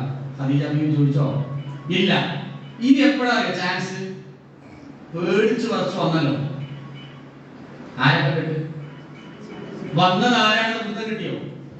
വന്നത് ആരാണെന്ന് മനസ്സിലായിട്ടില്ല. വന്നേക്കന്നെ പറയുന്നത് എന്താണ്? അറിയാത്ത പണിയാണ്. ഇഖ്റഅ മുഹമ്മദ്, മുഹമ്മദേ വായിക്കണം. റസൂലിന് എന്താ അറിയില്ല? എഴുതാനും വായിക്കാനും അറിയില്ല. റസൂൽ പേടിച്ചു പറഞ്ഞു, മാ അന ബിഖാരിയ, എനിക്ക് വായിക്കാൻ അറിയില്ല. ജിബ്രീൽ അലൈഹിസ്സലാത്തു വസ്സലാം കുറച്ച് ഗൗരവത്തിലാണ്. പ്രവാചകനെ കുറിച്ചൊന്നും ഞെക്കി വേദനിച്ചു. നമ്മൾ യുദ്ധത്തിന് ഒറ്റയ്ക്ക് പെരയിലില്ല, കുട്ടികളുമില്ല, പുതിയാപ്പിളൊന്നുമില്ല. ഒരാളോട് വന്നിട്ട് എന്ത് ചെയ്യാണ്? അല്ല കന്നഡയിലുള്ള പത്രങ്ങൾ വായിച്ചിട്ട് വായിക്കാൻ പറഞ്ഞാൽ നമുക്ക് അറിയില്ലല്ലോ. അറിയാത്തതിന്റെ പേരിൽ പിടിച്ച് 2 പുസ്തകങ്ങൾ തന്നിട്ട് പിന്നെ വായിക്കാൻ പറഞ്ഞാലോ? പിന്നെ രണ്ടാമത് വായിക്കാന്മാരുണ്ടാവില്ല, നമ്മള് മൗത്തായിട്ടുണ്ടാവും. റസൂൽ സല്ലല്ലാഹു അലൈഹി വസല്ലം ആകെ പേടിച്ച് വറച്ച് അതിന്റെ മേലെ എങ്ങനെയൊക്കെയോ ഇറങ്ങിയിട്ട് സമ്മിലൂനി സമ്മിലൂനി എന്നോടാ വന്നത്. പുറപ്പെട്ട് മൂടിക്കൊണ്ടാണ്. അങ്ങനെ നമ്മളെടുത്തിട്ടാണ് നമ്മളെ പുതിയാപ്പിള എന്ത് വിചാരിക്കാം. ഏത് തൊട്ടടുത്ത് 8 കിലോമീറ്റർ അപ്പുറത്തെ മരണ്ട്, അതിന്റെ മേലെ കയറിയിരുന്നു. എന്നിട്ട് പേടിച്ച് വന്നു നീരു ഇങ്ങനെ ഇരിക്കുകയാണ്. പെരയിലെ കാര്യങ്ങൾ നോക്കാനൊന്നും അപ്പൊ പറ്റിയിട്ടില്ല. അങ്ങനെ വന്നിരുന്നാൽ അപ്പോഴും ആശ്വസിപ്പിക്കും ചില നല്ല കാര്യങ്ങൾ. പക്ഷെ അതിന്റെ ഒപ്പം ഒരു വാക്ക് മിനിമം പറയും, നിങ്ങൾ എന്തിനാണ് അതൊക്കെ, എന്തായാലും ഒന്ന് നല്ലതാണ്, ഇങ്ങനെ ഒന്ന് ഉണ്ടായത് അപകടമൊന്നും പറ്റിയിട്ടില്ല, ഒന്ന് ഉണ്ടായത് നല്ലതാണ്, നിങ്ങളത് പോകരുത്. അങ്ങനെ അത് മിനിമം അതെങ്കിലും പറയും. പക്ഷെ അത് ഖദീജ ബീവി പറഞ്ഞു പറഞ്ഞില്ല. അത് പറഞ്ഞു അപ്പോഴും പറഞ്ഞില്ല. എന്തിനാണ് നിങ്ങൾ അങ്ങനെ കിടങ്ങുക? അപ്പൊ നമ്മള് കുട്ടികൾ വീണാ പറയും, എന്തിനാണ് ഉപ്പാന്റെ കുട്ടി, എന്തിനാണ് ഉമ്മാന്റെ കുട്ടി അങ്ങനെ കൂടിയതുകൊണ്ടല്ല വീണത്. നമ്മളിങ്ങനെ കരയുന്നുണ്ട്, നമ്മൾ ഉള്ളി കൊടുക്കുന്നുണ്ട്, കഴുകി കൊടുക്കുന്നുണ്ട്, സാരമില്ലാന്ന് അറിയുന്നുണ്ട്, നമ്മളും കരയുന്നുണ്ട്. അതിൻ്റെ ഇടയിൽ എന്തിനാ ഉമ്മാന്റെ കുട്ടി അങ്ങോട്ട് പോയത്, ഇനി പോകരുത് കേട്ടോ എന്നൊക്കെ പറയില്ലേ? ഇത് സ്നേഹത്തിൽ നിന്ന് പറയുന്ന മാക്സിമാണ്, പരമാവധിയാണ്. അതിനെയും അപ്പുറത്തായിരുന്നു മതി. ഖദീജ ബീവി റളിയല്ലാഹു അൻഹ അവരെന്താ പറഞ്ഞാലും, എന്തിനാ മനുഷ്യങ്ങളെ വിചാരായിരുന്നു? നിങ്ങൾ ഒരിക്കലും അള്ളാഹ് കൈവിടൂല. കാരണം ഒരുപാട് നന്മയുള്ള ആളല്ലേ നിങ്ങൾ. പിന്നെ എങ്ങനെ അള്ളാഹ് കൈവിടിയാന്ന് ആലോചിച്ചു ഖദീജ ബീവി റളിയല്ലാഹു അൻഹ ചോദിച്ചു. എന്തൊക്കെ പ്ലസ് പോയിന്റ് പറഞ്ഞറിയോ? ഒന്നാമത് പറഞ്ഞതറിയോ? ഇന്നക ലതസിലു റഹിം, നിങ്ങൾ കുടുംബ ബന്ധം പുലർത്തുന്നവൻ. എന്നെ നോക്കാത്തവരുമല്ല, എന്നെ വെളുത്തുകാലികൾ മണലിന്റെ മേലെ പോയതുമല്ല. റസൂൽ കാണിക്കുന്ന സ്നേഹം ആത്മാർത്ഥമാണ് എന്ന തിരിച്ചറിവുള്ള ഭാര്യ പറയാണ്, നിങ്ങൾ കുടുംബ ബന്ധം ചേർക്കുന്നവൻ. ഉപജീവനമാർഗം തടയപ്പെട്ട ആളുകൾക്ക് സമ്പാദിച്ചു കൊടുക്കുന്നവരാണ് നിങ്ങൾ. പ്രയാസം അനുഭവിക്കുന്ന ആളുകളുടെ ഭാരം സ്വയം ഏറ്റെടുക്കുന്നവരാണ് നിങ്ങൾ. അതിഥികൾക്ക് റെസ്പെക്ട് നൽകുന്നവരാണ് നിങ്ങൾ. നമ്മുടെ വീട്ടിൽ ഒരാൾ അതിഥിയായി വിരുന്നുകാരനായി വന്നാൽ അവരെ ആദരിക്കുന്നവരാണ് നിങ്ങൾ. ആർക്കാണ് ദൈഫ് എന്ന് പറയാം? അതിഥിക്ക് ആരാ പറയാം? കുടുംബക്കാർക്കാണോ പറയാം? അത് കുടുംബക്കാരാണ്. അപ്പൊ ഈ അതിഥികൾ ആരാണ്? ദുയൂഫ് ആരാണ്? നമുക്ക് അറിയാത്ത ആൾക്കാരാണ്. നമ്മളെ പേരിലേക്ക് അറിയാത്ത ഒരാൾ വരികയാണ്, അപരിചിതനായ വ്യക്തിയാണ്. അങ്ങനെ വരുന്ന ആളുകളോട് മാന്യമായി പെരുമാറുന്നവരാണ് നിങ്ങൾ. അപ്പൊ ഈ ഒരു ക്ലാസ് പുരുഷന്മാരെ കേൾക്കുന്നു വിചാരിക്കും. അപ്പോൾ എന്ത് ചെയ്യാം? പെരയിൽ ഏതായാലും 2-3 ആൾക്കാർക്കുള്ള പത്തിരി ഇറച്ചിയൊക്കെ ഉണ്ട്. കുട്ടികൾക്കും കുഞ്ഞാപ്പക്കും കൂടി എടുത്തയച്ചതല്ല, കറക്റ്റ് വീട്ടിലുള്ള ആൾക്കാർക്ക് മാത്രമേ. അപ്പോഴാണ് ഈ അതിഥികളെ ആദരിച്ചാൽ വലിയ കൂലി ഉണ്ടെന്ന് മനസ്സിലാക്കിയിട്ട് കുഞ്ഞാപ്പളം എന്ത് ചെയ്യണത്? പള്ളിക്കന്ന് കണ്ട 4 ആളെ കൂട്ടിയിട്ട് നിങ്ങളവിടെ തരാനാ കോഴിക്കോടാണ് അന്ന് ഞാൻ പോയ വഴിക്ക് അന്നാ തരും. ഞങ്ങളുടെ പെരയിലൊക്കെ ഏതായാലും ഭക്ഷണമൊക്കെ ഉണ്ടാക്കണം, കഴിച്ചിട്ട് പോകാം. കൂലി ആഗ്രഹിച്ചിട്ട് എന്തെങ്കിലും പെരയും കൊടുന്നു. ആരത്? പള്ളിക്കന്ന് കണ്ട 4 ആളാണ്. എന്തിയപ്പോ അല്ല പത്തിരി ഇറച്ചിക്കണ്ടല്ലോ കൊടുക്കാൻ വേണ്ടിങ്ങാണ്ട് കൂടുന്നതാണ്. അമ്മാവ് കൂലി തരും, നമുക്ക് സ്വർഗം തരും എന്ന് പറയണം. അപ്പൊ ചോദിക്കാൻ സാധ്യത ചോദ്യം എന്തായിരിക്കും? ഞാൻ പറയട്ടെ, അങ്ങാടിയിൽ വേറെ 4 ആളെ കിട്ടിയിട്ടുള്ളൂ, പള്ളിക്ക് വേറെ നിസ്കരിച്ചാൽ വന്നിട്ടില്ലേ? അപ്പൊ അവസാനം ഗതികെട്ട് പുതിയാപ്പിളാര്, അങ്ങനത്തെ പുതിയാപ്പിളാരാണ് കേട്ടോ. പുതിയാപ്പിളാര് പറയുന്നതായോ ജിപ്പൊന്നും വെച്ചുണ്ടാക്കാൻ പോയിട്ട് എന്താ എന്നെ പറയുന്നത് വെച്ചാ പറഞ്ഞു ഇനി മേലാക്കെ ഞാൻ എന്ത് ചെയ്യൂല, ആരുടെ ഞാൻ പിന്നെ മുറിയാൾക്ക് സ്വർഗവും വേണ്ട ഒന്നും വേണ്ട. അവിടെ ഖദീജ ബീവി റളിയല്ലാഹു അൻഹ നബിയെ കുറിച്ച് പറഞ്ഞതാണ്, നിങ്ങൾ അതിഥികളെ ബഹുമാനിക്കുന്നവനാണ്, അതിഥികൾക്ക് വില നൽകുന്നവനാണ്, പരിചയമില്ലാത്ത മനുഷ്യരോട് പോലും സ്നേഹം കാണിക്കുന്നവരാണ് എന്നാണ് പറഞ്ഞതിന്റെ അർത്ഥം. ഇങ്ങനെയൊക്കെയുള്ള ഇനിയും പറയാൻ കുറേയുണ്ട്, ഇനിയും പറയാൻ കുറേയുണ്ട്. പക്ഷെ നാലെണ്ണം എടുത്ത് പറഞ്ഞു നിങ്ങൾ അതൊന്നും ചെയ്യില്ല. അപ്രവാചകൻ വരണം പോയി ഒരാൾ പിന്നെ നമ്മുടെ ഏറ്റവും അടുത്തൊരു കൂട്ടുകാരി നമ്മളെ കൂടെ പഠിച്ച ഒരാൾ അവർ വീട്ടിലേക്ക് ഇങ്ങനെ വരിക. ആ വരുന്ന സമയത്ത് തട്ടി തടഞ്ഞു വീഴും, കാരണം ഡ്രസ്സിലൊക്കെ ചളിയായി. നിങ്ങൾ എന്താ പറയാ, ശ്രദ്ധിച്ച് നടക്കണ്ടേ, ഇത്രയും വയസ്സായില്ലേ പറയും, എന്താ പറയാ, ആ സാരില്ല എന്തിനാ ഇപ്പൊ ഞാൻ എന്റെ കാരണങ്ങൾ ഇപ്പൊ നിങ്ങളെ യാത്രയും കൂടി മുടങ്ങിയിട്ടുണ്ട്, അതൊന്നും ഇപ്പൊ എന്റെ കയ്യിൽ എന്റെ ആശുപത്രിയിലൊക്കെ പൈസയൊക്കെ അതിനെന്തിനാ, അതിനെന്നെ ഇപ്പൊ നമ്മളൊക്കെ അതിനൊക്കെ തന്നെയല്ലേ പൈസ. ഇങ്ങനെ പറഞ്ഞിട്ട് എന്ത് ചെയ്യും പോലെ വേദന പറഞ്ഞില്ലാതാ. ഇനി വേറൊരു സംഭവം എന്റെ കിട്ടുതരാം. നമ്മളിപ്പോ കുട്ടിനായിട്ട് പോവുകയാണ്. പണ്ടത്തെ കാലത്ത് ആലോചിച്ചാൽ മതി, ഇപ്പോഴല്ലേ നമുക്ക് കാറും ജീപ്പും കാര്യങ്ങളൊക്കെ ആയി. അവസാന ബസ് 11 മണിക്ക്, ഏതാ കല്യാണത്തിന് എത്താനുള്ള അവസാന ബസ് 11 മണിക്ക്. പെരിയിൽ ഒരു 10 മിനിറ്റ് നടന്നാലേ ബസ് സ്റ്റോപ്പ് എത്തുള്ളൂ. അപ്പൊ നമ്മൾ PT ഉഷ ഓടണമായി നമ്മൾ ഓടും, നമ്മളായിട്ട് നേരെ വഹിച്ചാണ് അങ്ങനെ ഓടി പോവുകയാണ്. കുട്ടിക്ക് നമ്മളെ വേഗതയിൽ ഓടാനുള്ള വയസ്സോട്ട് ആയിട്ടില്ല. അതിന്റെ കല്ല് പിടിച്ചിട്ട് എന്ത് ചെയ്യാണ്, എഴുതാതെ ആ ഓട്ടോ അടുത്ത് കുട്ടി ആണ്, കുട്ടിന്റെ ഡ്രസ്സാണ് കീറി. ഇനിയിപ്പോ മനസ്സിലടിക്ക് കൊണ്ടുപോകാൻ പറ്റും. അപ്പൊ ആ 4 ഓരോ നോട്ടം നോക്കും. അതെന്തിനാണ്, ഇവിടെ പരിസരത്ത് ആരെങ്കിലും ഉണ്ടോന്നാണ് ഒരു നമുക്ക് മിനിമം. കാരണം നീ ആ ബസ് പോയി, ആ ബസ്സിന് കിട്ടൂല, കല്യാണത്തിന് എത്തൂല. പിന്നെ ബാക്കി നടക്ക്, ബാക്കി ഞാൻ എവിടെ തരാം. ശരിക്കും ഈ കുട്ടിനെ നമ്മൾ തുറക്കാരത്തിനെ സമാധാനിച്ചതിനേക്കാളും സമാധാനിപ്പിക്കുന്നത് ആരെയാണ് സാരല്ല. കല്യാണത്തിന് പോകാൻ പറ്റില്ല എന്നേ ഉള്ളൂ, സാരല്ല. കാരണം കുട്ടിൻ്റെ അടുത്ത് വന്നിട്ട് വിളിച്ചുകൊണ്ട് സംഭവിച്ചാലല്ലോ. അപ്പൊ നമ്മുടെ കൂട്ടുകാരികളോട് കാണിക്കുന്ന സ്നേഹമെങ്കിലും മിനിമം ആരോട് കാണിക്കണം, മക്കളോട് കാണിക്കണം. ഇങ്ങനെ കാണിച്ചാൽ ഈ വാപ്പയും ഉമ്മയും പറയുന്നതെല്ലാം ആര് കേൾക്കും? മക്കൾ കേൾക്കും.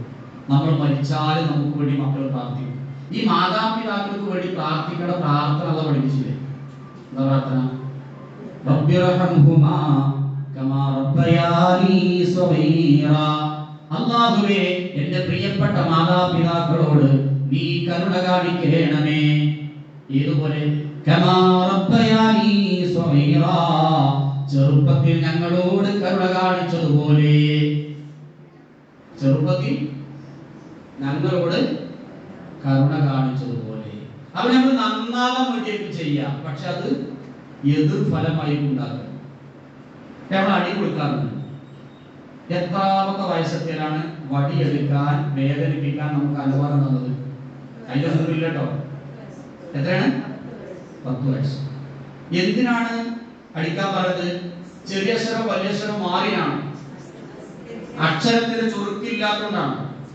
കളർ കൊടുത്തപ്പോ കുറച്ചാൽ വേപ്പിട്ട് കയറി കളർ കൊടുത്തീനാണ്, പുസ്തകത്തിന്റെ പേജ് ചിന്തിനാണോ, നല്ല കോട്ട് ബുക്കിൽ ചിത്രം വരച്ചീനാണോ? അതിനൊന്നല്ല. എന്തിനടിക്കാൻ പറഞ്ഞത്? നമസ്കാരത്തിന്റെ വിഷയത്തിൽ വിളിച്ചു നോക്കിയാൽ എത്ര ഉമ്മമാർക്കും ഉപ്പമാർക്കും ഒന്നും പറയാൻ കഴിയും? ഞാൻ 10 വയസ്സ് വരെ എൻ്റെ കുട്ടിയെ അങ്ങനെ ഞാൻ വേദനിപ്പിച്ചിട്ടില്ല എന്ന് എത്ര ഉമ്മമാർക്ക് പറയാൻ പറ്റും? നമ്മുടെ മക്കൾ കേട് വരാനുള്ള കാരണങ്ങളിലൊന്ന് അവരെ ആദ്യ 10 വർഷം എങ്ങനെ പഠിപ്പിക്കണം, എങ്ങനെ വളർത്തണം, ആ വിഷയത്തിൽ വിളിച്ചു വരുമ്പോഴാണ്. ആലോചിക്കുക. ശരിക്കും നമ്മൾ എവിടെ തുറന്നറിയും? തൊട്ടിൽ നിന്ന് തുറന്നു. കുട്ടി തൊട്ടിൽ കിടക്കുന്ന പ്രായം, ചെറിയ പ്രായമല്ലേ. നമ്മളൊരു മനസ്സിൽ ഓരോന്നിനും ഒരു സമയം വെക്കും അല്ലേ? നമ്മൾ സമയം വെക്കണത് എന്താ അറിയോ? 15 മിനിറ്റ് കൊണ്ട് മിനിമം ആരുറങ്ങണം? കുട്ടി ഉറങ്ങണം. അപ്പൊ താലോലം ഒക്കെ ചെല്ലിട്ട് നല്ല പാട്ടൊക്കെ പാടിയിട്ട് ഈണത്തിൽ മടിച്ചെന്ത് ചെയ്യും? ഉന്നത്തെ സഹിതം താരാട്ട് പാട്ട് ഇങ്ങനെ പാടുന്ന അങ്ങനെ ഉറങ്ങി തോന്നും. ഇടക്കൊന്നെ നോക്കുമ്പോ ആള് പാതിരൊക്കെ ഇങ്ങനെ അടക്കും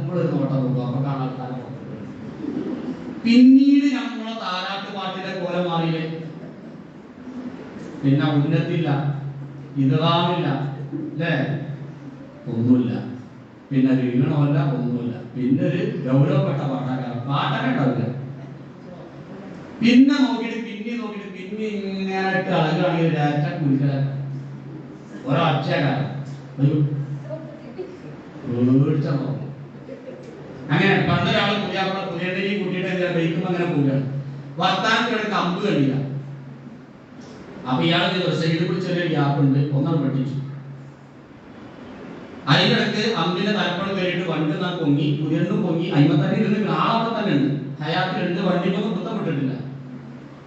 കുറച്ചെത്തിയിട്ട് പുതിയാവിന്റെ എന്റെ കട്ടിങ് എങ്ങനെ ഉണ്ടായിരുന്നു. അപ്പൊ അങ്ങനെയല്ലോ, എന്റെ കട്ടിങ് എങ്ങനെ ഉണ്ടായിരുന്നു. അപ്പൊ പുതിയണ്ട് പറഞ്ഞത് കട്ടിങ് ഒന്നും തിരക്കില്ല, കുട്ടി അരിച്ചാലാണ് വണ്ടി അങ്ങനെ തിരിക്കുന്നത്. കാരണം ആ ചാട്ടത്തിൽ കൈ നാല് വയ്ക്കുന്നത് കുട്ടി പോയി.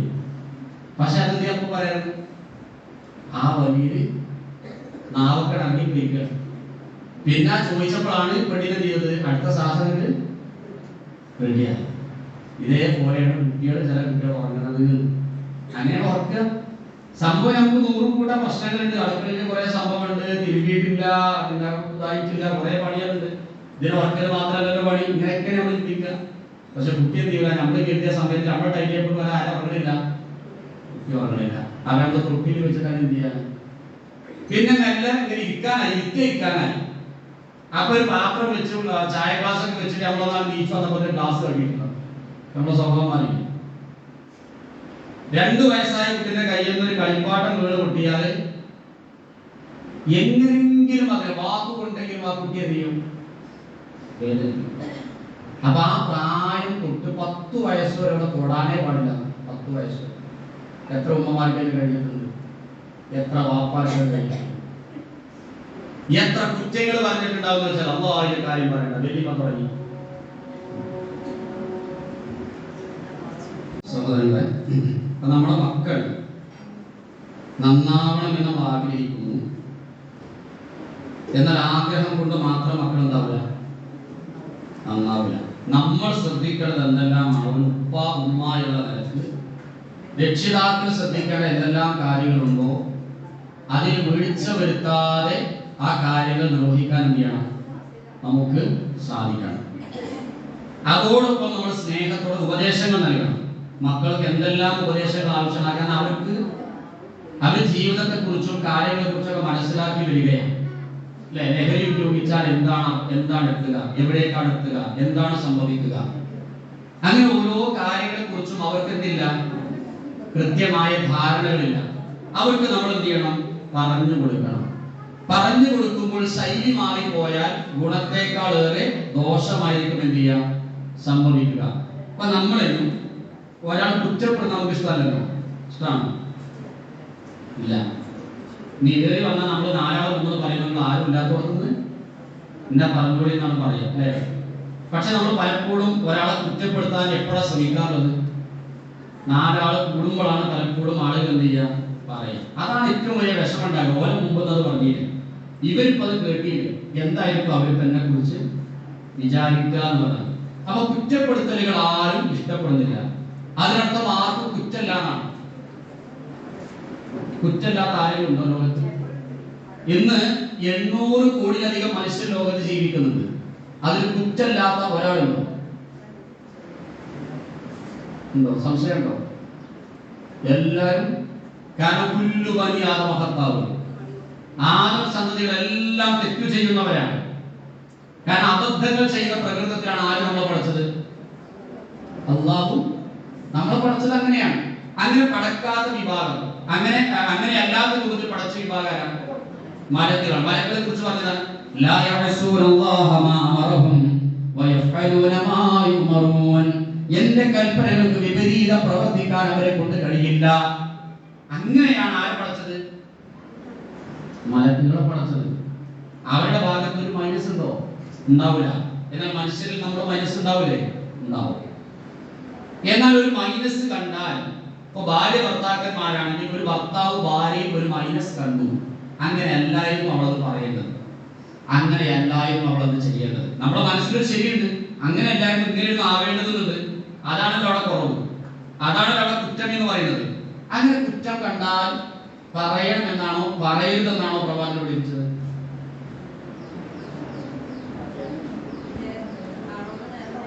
നേർക്ക് നേരെ സ്നേഹത്തോടെ പറയണം, പക്ഷെ കുറ്റപ്പെടുത്തി പറയാൻ പറ്റും. അതൊരു കുറ്റം പറച്ചിലായി എനിക്കൊരു വേദനിക്കുന്ന രൂപമായിട്ട് ഒരാൾക്ക് ചെയ്യാൻ പാടില്ല, അങ്ങനെ പറയാൻ പാടില്ല. നേർക്ക് നേരെ ചെയ്യാം, സ്നേഹത്തോടെ പറയാം. മറ്റേത് കുറ്റം പറച്ചിലും നേർക്ക് നേരെ തന്നെ പറയല്ലോ. ഇന്നലെ എന്നും അങ്ങനെയാണ്, ഇതിപ്പോ മാത്രല്ല എന്നും ഇങ്ങനെയാണ്. ഇതാണ് കുറ്റം പറച്ചിൽ അല്ലേ? അതാണ് കുറ്റം. അവിടെ പ്രവാചകൻ പഠിപ്പിക്കണം, ഒരു വിശ്വാസിയും ഒരു വിശ്വാസിനിയെയും കുറ്റപ്പെടുത്തി സംസാരിക്കാൻ പാടില്ല. അവളിൽ എന്തെങ്കിലും ന്യൂനതകൾ പോരായ്മകൾ നിങ്ങൾ കണ്ടാൽ നിങ്ങൾ തൃപ്തിപ്പെടുത്തുന്ന ഒരുപാട് നന്മകൾ അവരുണ്ടാകും. ഞാൻ നേരത്തെ സൂചിപ്പിച്ച എൻ്റെ ഉമ്മാക്ക് 85 വയസ്സ് പ്രായം. എനിക്ക് ഈ അമ്പാടി ക്ലാസ്സിലേക്ക് വരാൻ കഴിയുന്നുണ്ടായി. വേറൊരു ഉമ്മ പ്രസവിച്ച ഒരു സ്ത്രീ അഥവാ എൻ്റെ ഭാര്യ, എൻ്റെ വീണ എൻ്റെ വീട്ടിലുണ്ടായത് കൊണ്ടാണ് എനിക്ക് ഇവിടേക്ക് വരാൻ കഴിഞ്ഞത്. ഇനി ഇത് കഴിഞ്ഞാൽ എനിക്ക് പട്ടാമ്പിയിൽ ഒരു പ്രോഗ്രാം ഉണ്ട്. ഞാൻ മിക്കവാറും രാത്രി 12 മണിക്കൊക്കെ വീട്ടിൽ എത്തുള്ളൂ. അപ്പൊ പ്രായമായ മാതാവിനെ സംരക്ഷിക്കാൻ അവിടെ ഒരാളുണ്ട് എന്നതാണ് ആരുടെ ധൈര്യം? എന്റെ ധൈര്യം. അപ്പൊ അവളിൽ എന്തെങ്കിലും ന്യൂനതകൾ കണ്ടാൽ ഈ പ്ലസ്സുകളെ ഞാൻ ചിന്തിക്കണം. അപ്പോഴാ ഞാൻ നല്ലവനാകും. നേരെ മറിച്ച് ആ നന്മകളെയൊക്കെ മറച്ചു വെച്ചുകൊണ്ട് എന്തെങ്കിലും മനുഷ്യരെന്ന നിലക്ക് കുറ്റങ്ങളും കുറവുകളും ഉണ്ടാകുന്ന സാഹചര്യത്തിൽ അള്ളാഹു പടച്ചിട്ടുള്ള മനുഷ്യരെ നമ്മൾ കുറ്റപ്പെടുത്തിയാൽ ആരല്ലാതെ മുന്നിൽ കുറ്റക്കാരല്ല. ആ ചെറിയ ചെറിയ കുഞ്ഞു കുഞ്ഞു വീഴ്ചകൾ വന്നവരല്ല, അവരെ കുറ്റപ്പെടുത്തി വേദനിപ്പിച്ചവരായിരിക്കും ആരെ മുന്നിൽ കുറ്റക്കാരാകാം? അള്ളാഹുവിന്റെ മുന്നിൽ കുറ്റക്കാരാകാം. അപ്പൊ അതുകൊണ്ട് നമ്മൾ ആരെയും കുറ്റപ്പെടുത്തി വേദനിപ്പിക്കുന്ന ഒരു സംസ്കാരം നമ്മുടെ ജീവിതത്തിൽ ഉണ്ടാകാൻ പാടില്ല. നമ്മൾ മറ്റുള്ളവരുടെ കുറ്റങ്ങളും കുറവുകളും പറയരുത്. ഒരു മക്കളും ചെയ്യാൻ പാടില്ല. പലപ്പോഴും മക്കളെ മടിയിൽ വെച്ചും മക്കളെ ചേർത്ത് പിടിച്ചുമായിരിക്കും എന്ത് ചെയ്യാം, പലരുടെയും കുറ്റങ്ങൾ പറയാം. ഇത് കേട്ട് വളരുന്ന മക്കളുടെ ജീവിതം ഇതേ സാഹചര്യം ചെയ്യും, ഇതേ സംസ്കാരം വളർന്നു വരും. അപ്പൊ അതുകൊണ്ട് മക്കളുടെ മുമ്പിൽ റോൾ മോഡലുകളായി മാറാൻ എല്ലാ അർത്ഥത്തിലും, വേഷവിധാനത്തിലും, പെരുമാറ്റത്തിലും, സംസാരത്തിലും, ശൈലിയിലും, എല്ലാ കാര്യങ്ങളിലും എന്ത് ചെയ്യണം? എൻ്റെ ഉമ്മയാണ് എൻ്റെ റോൾ മോഡൽ, എൻ്റെ വാപ്പയാണ് എൻ്റെ മാതൃക എന്ന് അഭിമാനത്തോടെ പറയാൻ ആർക്ക് കഴിയണം? നമ്മുടെ മക്കൾക്ക് കഴിയണം. അത് കുറച്ച് ത്യാഗം തന്നെയാണ്, അതല്പം റിസ്ക് എടുക്കുന്ന ഒരു കാര്യം തന്നെയാണ്. പക്ഷെ നമ്മുടെ മക്കൾ നേരാവണം എന്നുണ്ടെങ്കിൽ ആദ്യം ആര് നേരാവണം? ഞാനും നിങ്ങളും ഒക്കെ നന്നാവണം. മീൻസ് നമ്മുടെ ഭാഗത്ത് എവിടെയെങ്കിലും വീഴ്ചകൾ ഉണ്ടെങ്കിൽ, പോരായ്മകൾ സംഭവിച്ചിട്ടുണ്ടെങ്കിൽ അതിനെ തിരുത്താനും പിന്നീട് ശരിയായ ശൈലി സ്വീകരിക്കാനും എന്ത് ചെയ്യണം? കഴിയണം. ഇപ്പൊ ചില വാപ്പാര് വരുമ്പോ മക്കൾ പേടിച്ചോടും. അങ്ങനെ പേടിച്ചോടേണ്ടവരാണോ? അങ്ങനെയാണോ? ഉണ്ടാകേണ്ടതല്ല. വാപ്പാനെ കാണുമ്പോൾ ഉള്ളിലുള്ളവരെ എന്ത് ചെയ്യണം? പുറത്തേക്ക് വാപ്പാനെ ഭീകരനായിട്ട് ഒരിക്കലും നിങ്ങൾ എന്ത് ചെയ്യരുത്? പരിചയപ്പെടുത്തരുത്. വാപ്പ വരട്ടെ,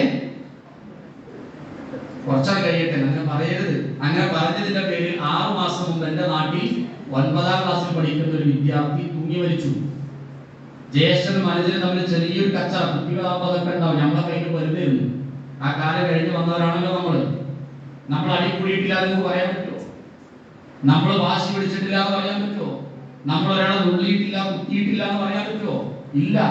നമ്മൾ അതേ ആ പ്രായത്തിൽ നമ്മളും അങ്ങനെയാണ്, അതിനേക്കാൾ നേരെയായിരുന്നു നമ്മൾ.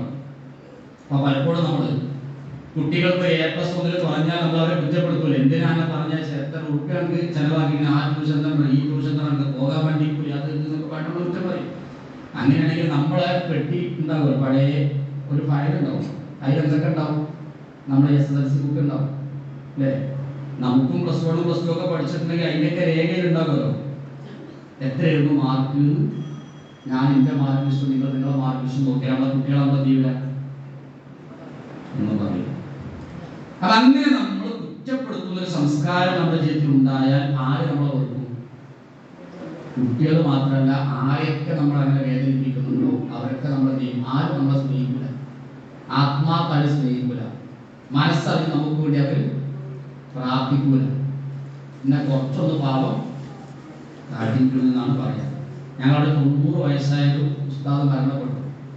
അപ്പോ മരിച്ചു കഴിഞ്ഞാൽ നല്ലത് പറയണമെന്നാണല്ലോ അല്ലേ? അപ്പൊ നല്ല തന്നെയാണ് പറയുന്നത്. കുറെ അടങ്ങാറായിരിക്കും കുട്ടികളൊക്കെ, കുറെ പക്ഷെ മൂപ്പരെടുക്കും വണ്ടിയുടെ പോലെ മക്കള് ഇതൊക്കെ നല്ലത് പറയുന്നത് അതങ്ങനെയാണ്. ഒരു ചങ്ങായി പെണ്ണാണാൻ പോയി, ഓനെ അന്വേഷിക്കാൻ വേണ്ടി ആൾക്കാരൊക്കെ ഇതിൽ പെണ്ണിന്റെ പേരക്കാരൊക്കെ വന്നു.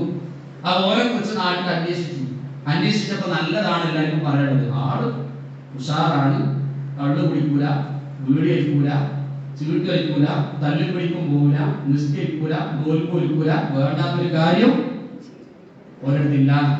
അവ ഈ 90 വയസ്സായ ഉസ്താദിനെ പറ്റി പറയുന്നത് എന്താണ്? രണ്ട് ഉസ്താദാണ്, നല്ലോണം പഠിപ്പിച്ചു, നല്ല പഠിപ്പിച്ചു. അതിന്റെ ഇടയ്ക്ക് ഓർമ്മ വരികയാണ് ഒരു കാര്യം. അതെന്താണ്? ഫുൾ കൈയിടും, അതിന്റെ അടിക്ക് കൂടി ഇങ്ങനെ ഒരു വടി ഉണ്ടാവും, റബ്ബ് ചെയ്യാതെ. ആ നട്ടല് അത് പറഞ്ഞതിന് പറ്റിയാണ്. ആ വിരലിങ്ങനെ നിൽക്കുകയാണ്, പൊങ്ങാണ്. അടിയിട്ട് ഇങ്ങനെ ചാട്ടം ഉണ്ടാവില്ലേ? ആ ചാട്ടം എന്തിയാണ്? മരിച്ചു കഴിഞ്ഞാലും പേര് കേൾക്കുമ്പോഴത്തേക്ക് ഓർമ്മ വരുമ്പോഴത്തേക്ക് ആ ചാട്ടം വരികയാണ്. അങ്ങനെ ഉസ്താദുമാരെ, അങ്ങനെയുള്ള ടീച്ചർമാരെ എല്ലാം ആരെ മനസ്സിലേക്ക് വരേണ്ടത്? കുട്ടികളുടെ മനസ്സിലേക്ക് വരേണ്ടത്. അങ്ങനെ കുട്ടിക്കുന്ന ഉമ്മയുടെയും വാപ്പയുടെയും ചിത്രമല്ല ആരുടെ മനസ്സിലേക്ക് വരേണ്ടത്? മക്കളുടെ മനസ്സിലേക്ക് വരേണ്ടത്. അവിടെ ഏറ്റവും നല്ല കൂട്ടുകാരികളായിട്ട് മാറാനായിട്ട് കഴിയണം, രക്ഷിതാക്കൾ കഴിയണം. ഒന്നാമത് കൊടുക്കേണ്ടത് ഉപദേശമല്ല. ഒന്നാമത് കൊടുക്കേണ്ടത് എന്താണ്? സ്നേഹമാണ്. ഒന്നാമത് കൊടുക്കേണ്ടത് സ്നേഹമാണ്. പരസ്പരം മുതിർന്നവർ സ്നേഹം കാണിക്കുന്നത് ആര് കാണണം? മക്കൾ കാണണം. ഭാര്യയുടെ വായിലേക്ക് അല്ലെങ്കിൽ ഭർത്താവിന്റെ വായിലേക്ക് ഭക്ഷണം വെച്ചു കൊടുക്കുന്നത് ആര് കാണുന്നതാണ്? അതൊക്കെ ഒരു പോരാളിയാണല്ലേ? അല്ലെ? ഉമ്മ വാക്ക് ഇങ്ങനെ ചോറ് കൊടുക്കുന്നത് കുട്ടി കാണാൻ, അല്ലെങ്കിൽ ഉമ്മാക്ക് വാപ്പ ഇങ്ങനെ ചെയ്യണം, വായിലേക്ക് ഒരാപ്പിളിൽ ഒരു കഷ്ണം വെച്ചു കൊടുക്കുന്നത് അത് പോരായിട്ടരായിട്ട് കാണുക. അങ്ങനെയല്ല. നമ്മൾ കാണിക്കുന്ന സ്നേഹം ആര് കാണണം? മക്കൾ കാണണം. അപ്പോഴാണ് ഈ മക്കൾ ആരായി മാറുക? സ്നേഹിക്കുന്ന മക്കളായിട്ട് മാറുക.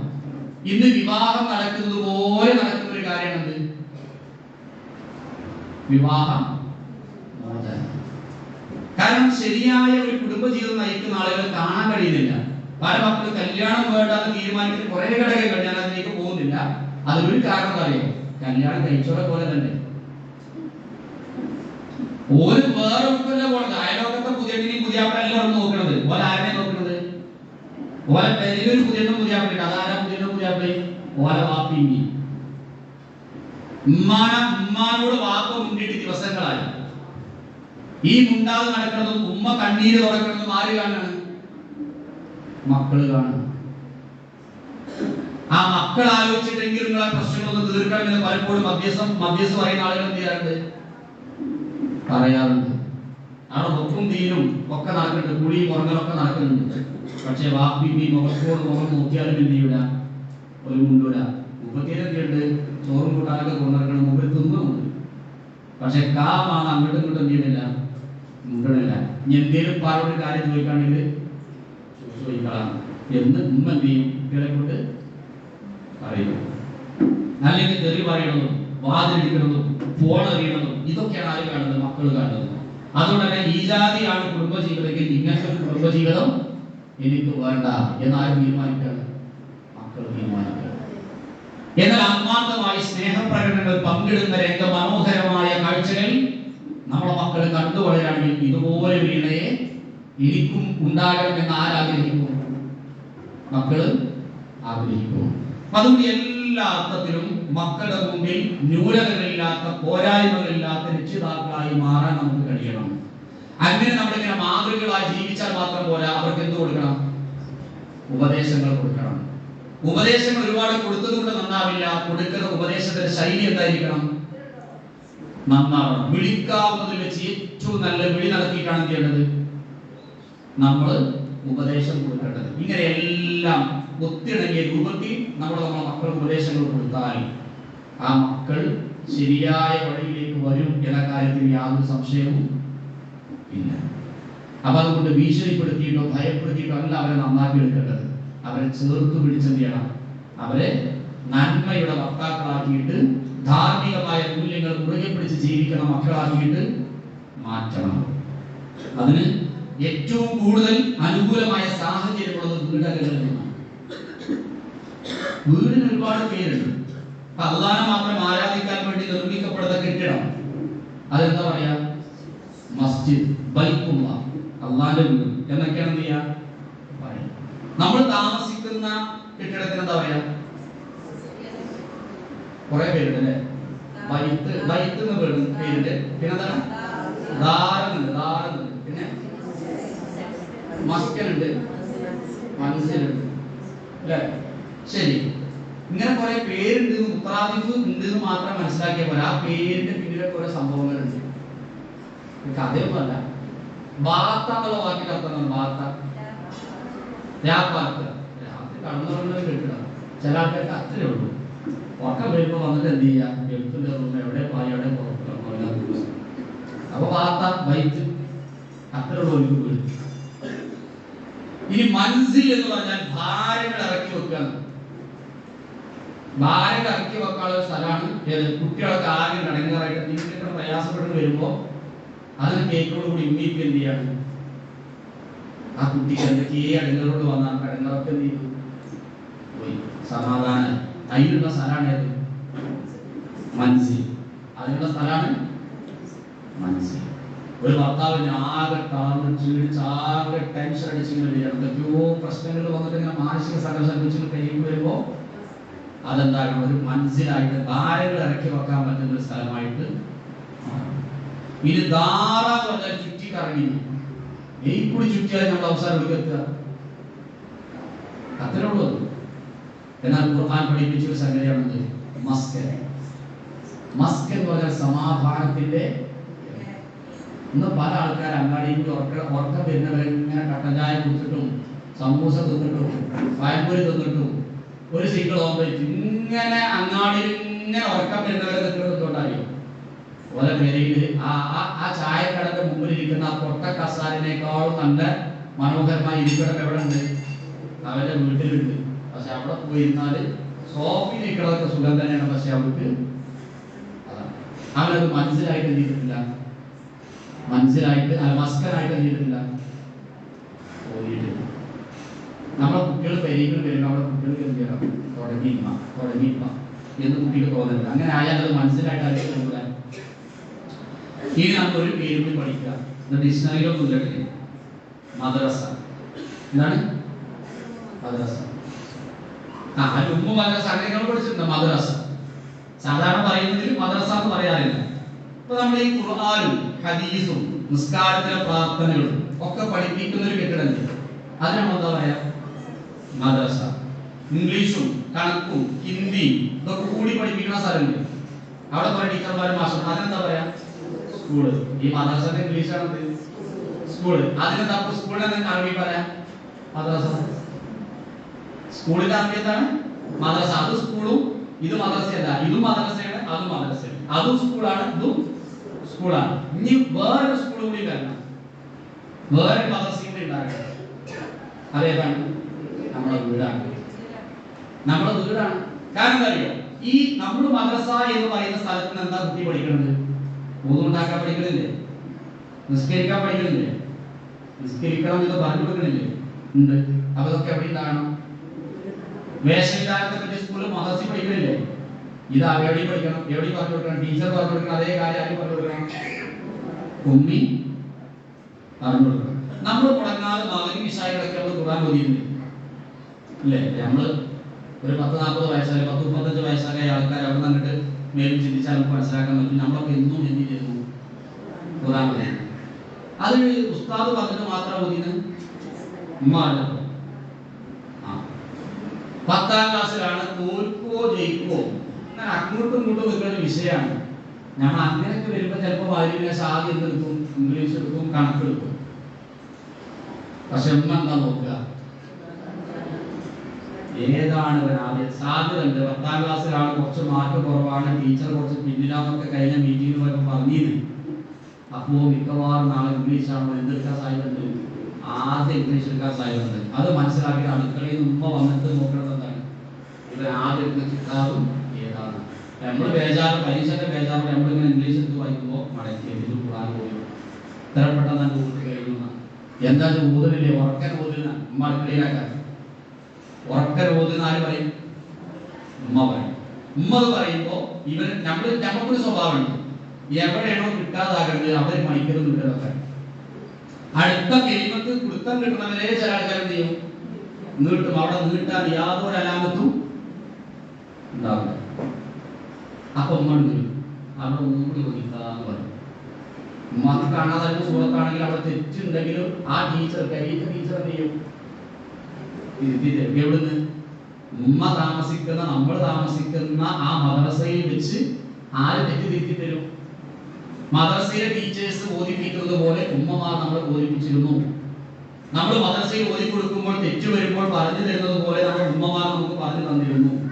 എന്നാൽ അങ്ങനെയുള്ള മദ്രസ ഇല്ലാതായിക്കൊണ്ടിരിക്കുകയാണ്. അങ്ങനെയുള്ള ഒരു ടീച്ചർ ഇല്ലാതായിക്കൊണ്ടിരിക്കുകയാണ്. എല്ലാവരും എന്തിനാണ്? മൊബൈലിലാണ്. കരിയുടെ ടീച്ചറാകേണ്ട ആളും മൊബൈലിലാണ്. കരിയുടെ സ്വതന്ത്ര ഉസ്താദാകേണ്ട ആളും മൊബൈലിലാണ്. കരിയുടെ 1ാം ക്ലാസ്സിൽ 2ാം ക്ലാസ്സിൽ 10ാം ക്ലാസ്സിലെ കുട്ടികളും മൊബൈലിലാണ്. ആർക്കും ആരെയും വേണ്ട. എല്ലാവർക്കും എന്ത് മതി? മൊബൈൽ. അപ്പൊ നമ്മളെ വീട് എന്തായി മാറണം? എന്തായി മാറണം? മദ്രസയായി മാറണം. നമ്മളെ കുട്ടി 2ാം ക്ലാസ്സിലാണ് 3ാം ക്ലാസ്സിലാണ് പഠിക്കുന്നത്. ഒന്നും ഉണ്ടാക്കാൻ അറിയില്ല. ആരെ നമ്മൾ കുറ്റം പറയുന്നത്? ശരിക്കും മദ്രസയിലെ ടീച്ചർ, ശരിക്കും മദ്രസയിലെ ടീച്ചറെയാണ് കുറ്റം പറയുന്നത്. എന്തിനാണ് അവരുടെ മദ്രസയ്ക്കുള്ളത്? 3 കൊല്ലമായി ഓരോ ഓതൂറുകളെ കോരം കാണുന്നുണ്ട്. ഓതൂർക്കാരൊന്നും അറിയില്ലേ? അപ്പൊ ഈ ഒതു ഉണ്ടാക്കേണ്ടത് പഠിപ്പിക്കുക മാത്രമേ ആരും ചെയ്യുള്ളൂ? ടീച്ചർ ചെയ്യുള്ളൂ. കുട്ടി ഒതുക്കുന്നത് എവിടുന്നാണ്? ശരീരനാണ്. 5 വക്ത് നിസ്കാരം ഉമ്മ നിസ്കരിക്കുമ്പോൾ ഒപ്പം നിസ്കരിപ്പിക്കണം. നിസ്കാരത്തിന്റെ പ്രാപ്തം എനിക്കറിയില്ല, അക്ഷരങ്ങൾ ഫുള്ളോ പഠിച്ചിട്ടില്ല, ഇങ്ങനെയൊക്കെയാണ് നമ്മൾ പരാതി പറയാം. ഈ ഉത്തരവാദിത്വം ആരും ചെയ്യേണ്ടതാണ്? ഉമ്മമാരും ഉപ്പമാരും ചെയ്യേണ്ടത്. ഇംഗ്ലീഷിൽ ഒരു ആപ്തവാക്യമുണ്ട്, parents are the first teachers and teachers are the second parents. രക്ഷിതാവ് എന്ന് പറഞ്ഞാൽ അവരാരായിരിക്കണം? രക്ഷിതാവുമായിരിക്കണം, അധ്യാപകരുമായിരിക്കണം. രണ്ടും ആവണം. അധ്യാപകരായിരിക്കണം, അധ്യാപകരായിരിക്കണം, പാരന്റ്സും ആയിരിക്കണം. ഒരു കുട്ടിയുടെ എന്തെങ്കിലും മോശത്തരങ്ങൾ കണ്ടാലടാ ഇത് അപകടത്തിലേക്കാട്ടോ, ഇങ്ങനെയൊന്നും അല്ലായിരുന്നു, നല്ല കുട്ടിയാവണം, ഉഷാറാവണം, പഠിച്ച് നല്ല നിലയിലെത്തണം, ടീച്ചറെക്കാളും ഉഷാറാവണം, ആശയെക്കാളും നന്നാവണം. കാരണം ഇതൊരു ടീച്ചറായിട്ട് വലിയൊരു ഡോക്ടറാകണം. ഞാനൊരു ടീച്ചറായത്, നീ ഒരു എഞ്ചിനീയർ ആവണം, നീ നല്ല കഴിവുകൾ കൂടെ നന്നായിട്ട് പഠിച്ചാൽ നിനക്ക് നല്ല നിലയിലെത്താം. ഉമ്മമാരെ പോലെ ചെയ്യും. എന്നെക്കാളും എന്റെ കുട്ടികൾ പൊന്തരുതെന്ന് ആരാഗ്രഹിക്കൂല? ടീച്ചർമാര് പണ്ട് പാട്ട് പാടിയിട്ട് ചിലപ്പോൾ ജയിച്ചിട്ടുണ്ടാവില്ല. പക്ഷേ അവർ പ്രസവിച്ച മക്കളല്ല, മറ്റു മക്കൾ ജയിച്ചാൽ അവരെക്കാളും വിളിച്ചത് ആരായിരിക്കും? ടീച്ചർമാരായിരിക്കും. അവർ ഉമ്മമാരെ സ്ഥാനത്ത് നിൽക്കേണ്ടവരാണ്. അവർ ഉമ്മമാരാകണം. ക്യാമ്പസിലെത്തിയാൽ അതോടൊപ്പം അവർ പഠിപ്പിച്ചു കൊടുക്കുന്ന ടീച്ചേഴ്സുമാകണം. ഇതുപോലെ വീട്ടിലെത്തിയാൽ തിന്നാനും കുടിച്ചാലും കൊടുക്കുന്ന ആളുകളായി മാത്രം മാറിയാൽ പോരാ. പിന്നെയോ അവരുടെ കുറവുകൾ കണ്ടെത്തി അവരെ മികവിന്റെ കേന്ദ്രങ്ങളിലേക്ക് എത്തിക്കാൻ ചെയ്യണം. നമ്മൾ ശ്രദ്ധിക്കണം. അപ്പോൾ അവിടെയൊക്കെ നമുക്ക് ഇരുട്ടുണ്ടാവുമ്പോ കത്തിക്കാളതാണെന്ന് പറഞ്ഞു. ആരാണ് കണ്ടുപിടിച്ചത്? തോമസ് അൽവ ഐസക് ന്യൂട്ടന്റെ അതാണ് നമ്മളിങ്ങനെ മറന്നു പോകുന്നത്. ബൾബ് കണ്ടുപിടിച്ചത് ആരാണ്? അതാണ് ഫുള്ള് ഐസക് ന്യൂട്ടനാണ്. തോമസ് അൽവ എഡിസൺ ആണ് ചെയ്തത്, ബൾബ് കണ്ടുപിടിച്ചത്. ഈ എഡിസൺ നല്ല ഒരു ക്യാമ്പസിലാണ് എഡിസനെ കൊണ്ടുപോയി ആക്കിയത്. അപ്പൊ ചില ആൾക്കാർ ഇങ്ങനെ ഉറക്കത്തിൽ കുറച്ച് തുടക്കത്തിലൊക്കെ തോന്നിയോണ്ട് അതിന്റെ സ്റ്റൈല് മാറ്റിയിട്ടോ, ക്ഷമിക്കണം. അപ്പോ എഡിസൺ പഠിക്കുന്ന സമയത്ത് ഇവന് മിക്കവാറും നമ്മുടെ സ്കൂളിന്റെ സ്ഥാപനത്തിന്റെ പേരിന് പ്രശ്നം ഉണ്ടാക്കാൻ സാധ്യതയുണ്ട്. ഇപ്പം തോൽക്കാൻ അങ്ങനെയൊക്കെ വരുമ്പോ എന്താ പറയുക, അതുവരെ ഫീസൊക്കെ വാങ്ങിയിട്ട് 10ാം ക്ലാസ്സിലാവുമ്പോൾ എന്നാണ് ഒഴിവാക്കും. കാരണം ഫുള്ള് എ+ കിട്ടണമെങ്കിൽ ഇവനെ അല്ലെങ്കിൽ ഇവിടെ തട്ടിയാലേ പേര് കിട്ടുള്ളൂ. 100% കിട്ടണമെങ്കിൽ എങ്ങനെയെങ്കിലും എന്ത് ചെയ്യണം? ഒഴിവാക്കണം. അങ്ങനെ പ്രൈമറി തലത്തിൽ തന്നെ ഒഴിവാക്കപ്പെട്ട ഒരാളാണ് അത് തോമസ് അൽവ എഡിസൺ. ടീച്ചർ എന്ത് ചെയ്തു പറയോ? ഒരു കത്ത് എഴുതി. ആർക്ക് കൊടുക്കാൻ? അമ്മക്ക് കൊടുക്കാൻ ഒരു കത്ത് എഴുതി. ആ കത്തിൽ എന്താ അറിയാം? എന്തിനും കാട്ടിയിട്ട് ബലപ്പെടുന്നു മാറ്റി തരുമോന്നാണ് കത്തിന്റെ ചുരുക്കം. അത് അമ്മ വായിച്ചു, അത് ഭദ്രമായി എടുത്തു വെച്ചു, കളഞ്ഞതൊന്നുമില്ല. ഈ കുട്ടി ചോദിച്ചു, എന്താ ടീച്ചർ എഴുതിയത്? അമ്മ പറഞ്ഞു, നീ നല്ല ബ്രില്യൻ്റാണ്, നല്ല കഴിവുള്ള ഒരു കുട്ടിയാണ് എന്നാണ് ടീച്ചർ എഴുതിയത്. നിന്റെ കഴിവിനനുസരിച്ച് നിന്നെ പഠിപ്പിച്ച് വളർത്തി വലുതാക്കാൻ പ്രാപ്തരായ അധ്യാപകർ അവിടെ അല്ല, ഇയാള് പുലിയാണ്. ഇതാണ് ടീച്ചർ എഴുതിയത്. അപ്പൊ എന്തായി? ഉഷാറായി. അങ്ങനെ അമ്മ ചെയ്തു, ഈ എവിടെയും പോകണ്ട, എന്നെ കൊണ്ട് പറ്റുന്ന പോലെയൊക്കെ ഞാൻ എന്ത് ചെയ്യാം, പഠിപ്പിച്ചു തരാം, നീ കഴിവുള്ളവനാണ്, നീ രക്ഷപ്പെടും എന്ന് അമ്മ ചെയ്തു. പോസിറ്റീവായിട്ട് ചെയ്തു. അവന് നല്ലൊരു മോട്ടിവേഷൻ തന്നെ. അങ്ങനെ ഇവനെന്തായി? ബൾബ് കണ്ടുപിടിച്ചു. ബൾബ് മാത്രമല്ല, ഒരുപാട് സംഭവങ്ങൾ ചെയ്തു. Thomas halwa Edison, Thomas halwa Edison ഗൂഗിളിൽ ഒന്ന് സെർച്ച് ചെയ്ത് നോക്കിയാൽ മതി. അയാൾ കണ്ടെത്തിയ കണ്ടെത്തലുകളുടെ പേരുകൾ ഇങ്ങനെ. സ്കൂളിൽ പോയിട്ടില്ല, അദ്ദേഹത്തിന്റെ വിദ്യാഭ്യാസ യോഗ്യത അതിനടിയിൽ കാണും. എന്താണ്? സ്വയം വിദ്യാഭ്യാസമായിരിക്കും.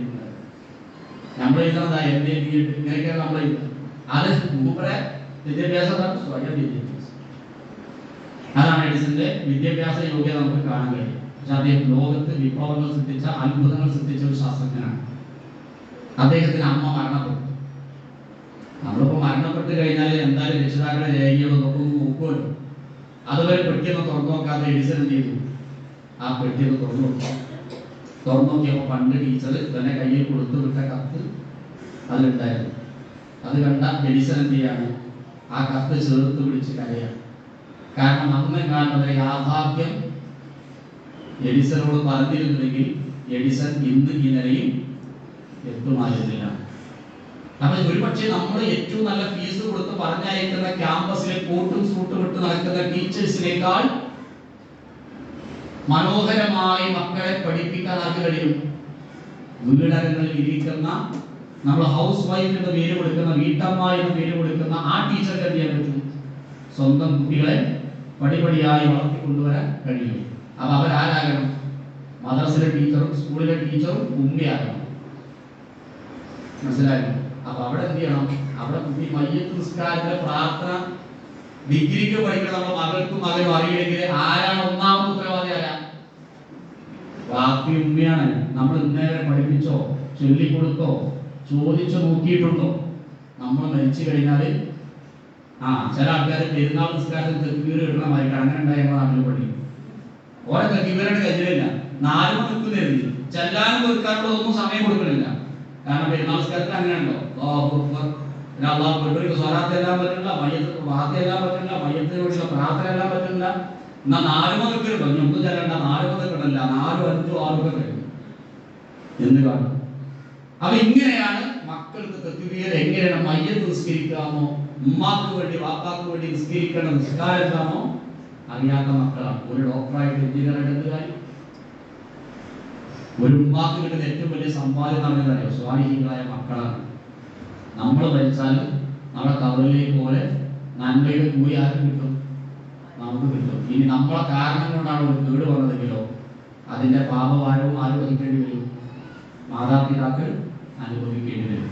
അപ്പൊ ഇന്നത്തെ കാലഘട്ടത്തിന്റെ അവസ്ഥ ഞാൻ വിശദീകരിക്കുന്നത് നമുക്ക് അറിയാവുന്ന യാഥാർത്ഥ്യങ്ങളാണ്. ഈ ഒരു വർത്തമാന സാഹചര്യങ്ങളിലൂടെ നമ്മുടെ മക്കൾ ധാർമ്മികമായ മൂല്യങ്ങൾ മുറുകെ പിടിച്ച് ജീവിക്കുന്ന മക്കളായി മാറണമെങ്കിൽ അല്പം ത്യാഗം സഹിക്കാൻ, അല്പം റിസ്ക് എടുക്കാൻ നമ്മൾ ഓരോരുത്തരും തയ്യാറാകണം. അങ്ങനെയുള്ള ത്യാഗങ്ങൾ ചെയ്യാനും പണിയെടുക്കാനും നന്മകൾ ചെയ്ത് മുന്നേറാനുമാണ് അള്ളാഹു യഥാർത്ഥത്തിൽ നമ്മളെ ഇവിടേക്ക് പറഞ്ഞയച്ചത്. സൂറത്തുൽ മുൽക്കിന്റെ 2-ാം വചനത്തിൽ അള്ളാഹു പഠിപ്പിക്കുകയാണ്, അല്ലദീ ഖലഖൽ മൗത വൽ ഹയാത ലിയബ്ലുവകും അയ്യുകും അഹ്സനു അമല. അല്ലദീ ഖലഖൽ മൗത വൽ ഹയാത, ജീവിതത്തെയും മരണത്തെയും നാം സംവിധാനിച്ചിട്ടുള്ളത് ലിയബ്ലുവകും അയ്യുകും അഹ്സനു അമല.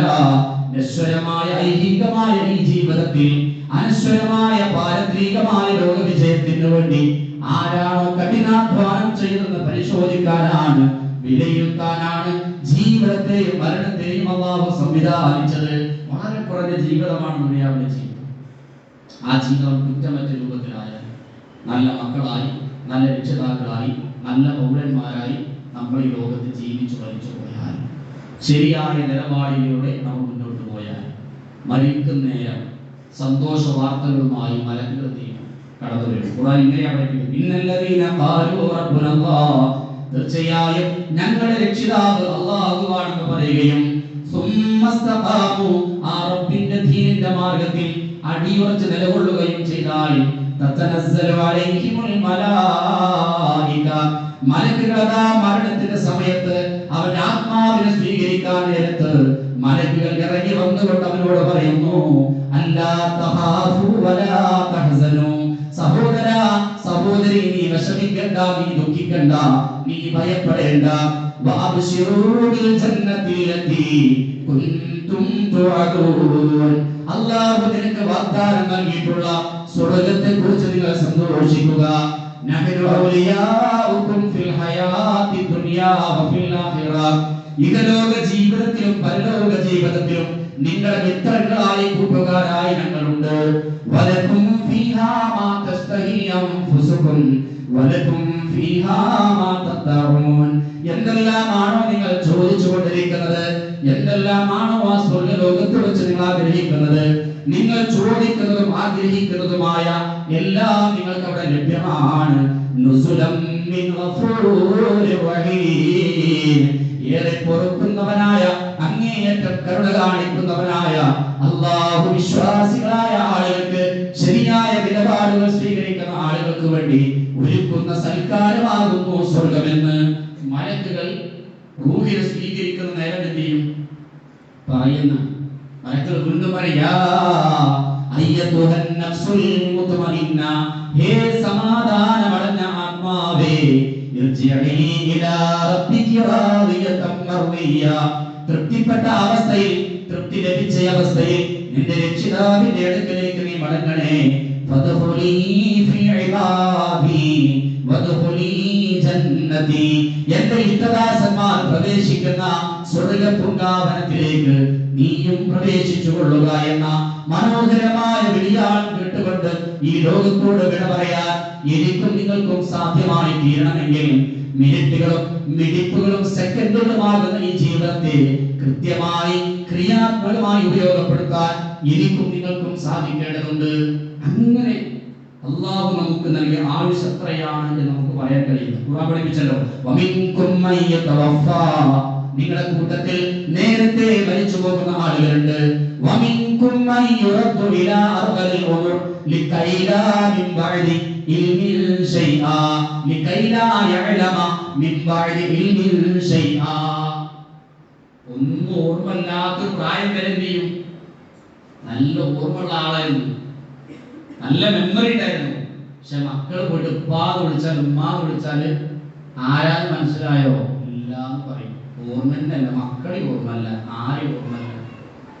അപ്പോ അറിയണില്ല മനസ്സിലാണില്ല എന്ന് പറയുമ്പോൾ മക്കളൊക്കെ എന്ത് ചെയ്യും? കരയൂലേ? ആ പ്രായം വരെ ചിലപ്പോൾ അത് എന്ത് ചെയ്യും? ചില ആളുകളെ എത്തിക്കും. എന്നാൽ നിങ്ങളുടെ കൂട്ടത്തിൽ നേരത്തെ മരണമടയുന്നവരുണ്ടാകും. പറയാണ് നമുക്ക് ഇത്രയും ആയുസ്സത തന്നു, ഇനി എത്ര കാലം അറിയില്ല, നമുക്ക് വളരെ കുറഞ്ഞ കാലമാണ്. അതുകൊണ്ട് കുടുംബത്തിൽ എങ്ങനെ, മക്കളോട് എങ്ങനെ, ഇണയോട് എങ്ങനെ, മാതാപിതാക്കളോട് എങ്ങനെയാണ് എന്നതിനെ സംബന്ധിച്ച് നമ്മൾ ചെയ്യണം, ഗൗരവത്തിൽ ആലോചിക്കണം. ഞാൻ അവസാനിപ്പിക്കുകയാണ്. എൻ്റെ നാട്ടിൽ 2 മാസം മുമ്പ് ഒരു നിക്കാഹിൽ പങ്കെടുത്തപ്പോൾ ഞാൻ മദ്രസയിൽ പഠിപ്പിച്ച ഒരു കുട്ടിയുടെ നിക്കാഹായിരുന്നു. പുതിയാപ്പയെ കുറിച്ച് അന്വേഷിച്ചു, ഇവരെവിടുത്തേരാണ്, അപ്പൊ ഇന്ന സ്ഥലത്തേരാണെന്ന് പറഞ്ഞു. പക്ഷെ അതോടൊപ്പം ആ കുടുംബത്തെ അറിയാവുന്ന ആൾ ഒരു കാര്യം കൂടി അധികം പറഞ്ഞു. സ്ഥലപ്പേര് മാത്രമല്ല, അവന്റെ സ്ഥലപ്പേര് മാത്രമല്ല പറഞ്ഞത്. പിന്നെ പറഞ്ഞൊരു കാര്യം എന്താ അറിയാം? അത് 4 മക്കളാണ്, അവരെ വാപ്പ ചെയ്തിട്ടുണ്ട്, മരണപ്പെട്ടിട്ടുണ്ട്. 4 ആൺമക്കളാണ്. ഈ 4 മക്കളും എവിടെ വരും? പള്ളിക്ക് സുബഹി ജമാഅത്തിന് 4 ചെറുപ്പക്കാരും എന്ത് ചെയ്യും? വരും. ഈ നമസ്കാരം കഴിഞ്ഞവർ വീട്ടിലേക്ക് പോകുന്നതിന് മുമ്പ് പള്ളിയുടെ നേരെ അപ്പുറത്തുള്ള ഖബർസ്ഥാനുണ്ട്, അവിടെയാണ് അവിടെ വാപ്പുള്ളത്. ആ വാപ്പാന്റെ അടുക്കൽ പോയിട്ട് 4 മക്കളും ഒപ്പം പ്രാർത്ഥിച്ചാണ് അവരെടുത്ത് പോവുക. എവിടെ പോവുക? വീട്ടിൽ പോവുക. അപ്പൊ നമ്മൾ മരിക്കും അല്ലേ? മരിക്കാത്ത ആരെങ്കിലും ഉണ്ടാവും ഈ ലോകത്തില്ല. നമ്മൾ മരിക്കും. നമുക്ക് മക്കളുണ്ട്, നമുക്ക് സ്വന്തക്കാരുണ്ട്, നമ്മൾ കഷ്ടപ്പെടുന്ന, നമ്മളെക്കാൾ മുൻഗണന നൽകി നമ്മൾ പണിയെടുത്തുകൊണ്ടിരിക്കുന്ന കുറെ ആളുകളുണ്ട്. അവരെ നമ്മൾ സ്നേഹിക്കട്ടെ, അവരെ നമുക്ക് വേണ്ടി പ്രാർത്ഥിക്കണ്ടേ. ഞാൻ എൻ്റെ അമ്മാനെ കബറിൻ്റെ ഒന്ന് പോയിട്ടൊന്ന് പ്രാർത്ഥിച്ചു വരട്ടെ നമ്മൾ മക്കൾക്ക് തോന്നണ്ടേ, നമ്മളെ ആങ്ങൾക്ക് തോന്നണ്ടേ, നമ്മളെ ബാക്കിയുള്ള ആളുകൾക്കൊക്കെ തോന്നണ്ടേ? തോന്നണം. അതിനുവേണ്ടി എന്ത് ചെയ്യണം? അവർക്ക് ഹൃദയങ്ങളിൽ ഇടം പിടിക്കുന്ന ആളുകളായിട്ട് നമ്മൾ എന്ത് ചെയ്യണം, മാറണം. അപ്പോഴാണ് നമ്മൾ നല്ലവരാകുക. അള്ളാന്റെ മുമ്പിൽ നല്ല സുജൂദും റുക്കുവും വേഷവും ഖുർആനും ക്ലാസും ഒക്കെ ആയിട്ട് നടന്നതുകൊണ്ട് മാത്രം അള്ളാന്റെ മുമ്പിൽ രക്ഷപ്പെടില്ല. നമ്മൾ നല്ലവരാണോ മോശക്കാരാണോ തീരുമാനിക്കുന്നത് നമ്മളല്ല വിലയിരുത്തേണ്ടത്. പിന്നെ ആരാ പറയേണ്ടത്? നമ്മളുമായി ബന്ധപ്പെട്ട ആളുകളാണ് പറയേണ്ടത്. റസൂലുള്ളാഹിയുടെ അടുക്കൽ ഒരാൾ ചോദിച്ചു, അല്ലാഹുവിന്റെ റസൂലേ, ഞാൻ നല്ലവനാണോ മോശക്കാരനാണോ എന്ന് എന്നെ കുറിച്ച് എങ്ങനെ മനസ്സിലാക്കാൻ പറ്റും? റസൂൽ എന്താ പറഞ്ഞു കൊടുത്തത് അറിയോ? ആർക്കൊക്കെ തന്നെ പറ്റിയുള്ള അഭിപ്രായം ചോദിച്ചു. നിന്റെ അയൽവാസികൾ നിന്നെ കുറിച്ച് നല്ലത് പറഞ്ഞാൽ നീ മനസ്സിലാക്കി പൊതിയാൻ നല്ലവൻ. നിന്നെ കുറിച്ച് നിന്റെ അയൽവാസികൾ മോശം അഭിപ്രായം രേഖപ്പെടുത്തിയാൽ, ഇനി ഒന്നും കൂടി പറഞ്ഞാൽ നമ്മുടെ ഇണ നമ്മളെ കുറിച്ച് നല്ലത് പറഞ്ഞാൽ നമ്മൾ ആരായി? അള്ളാന്റെ മുമ്പിൽ നല്ലവരായി. നമ്മുടെ ഇണ നമ്മളെ കുറിച്ച് മോശം അഭിപ്രായം രേഖപ്പെടുത്തിയാലോ? ഇനി ഒരു മനുഷ്യന് പുരുഷൻ ഏറ്റവും നല്ലവരായി മാറുന്ന എപ്പോഴാണ്? സ്വന്തം ഭാര്യയോട് സ്വന്തം കുടുംബത്തോട് മാന്യമായി പെരുമാറുന്നവരാണ് ആ മനുഷ്യനാരാകുക.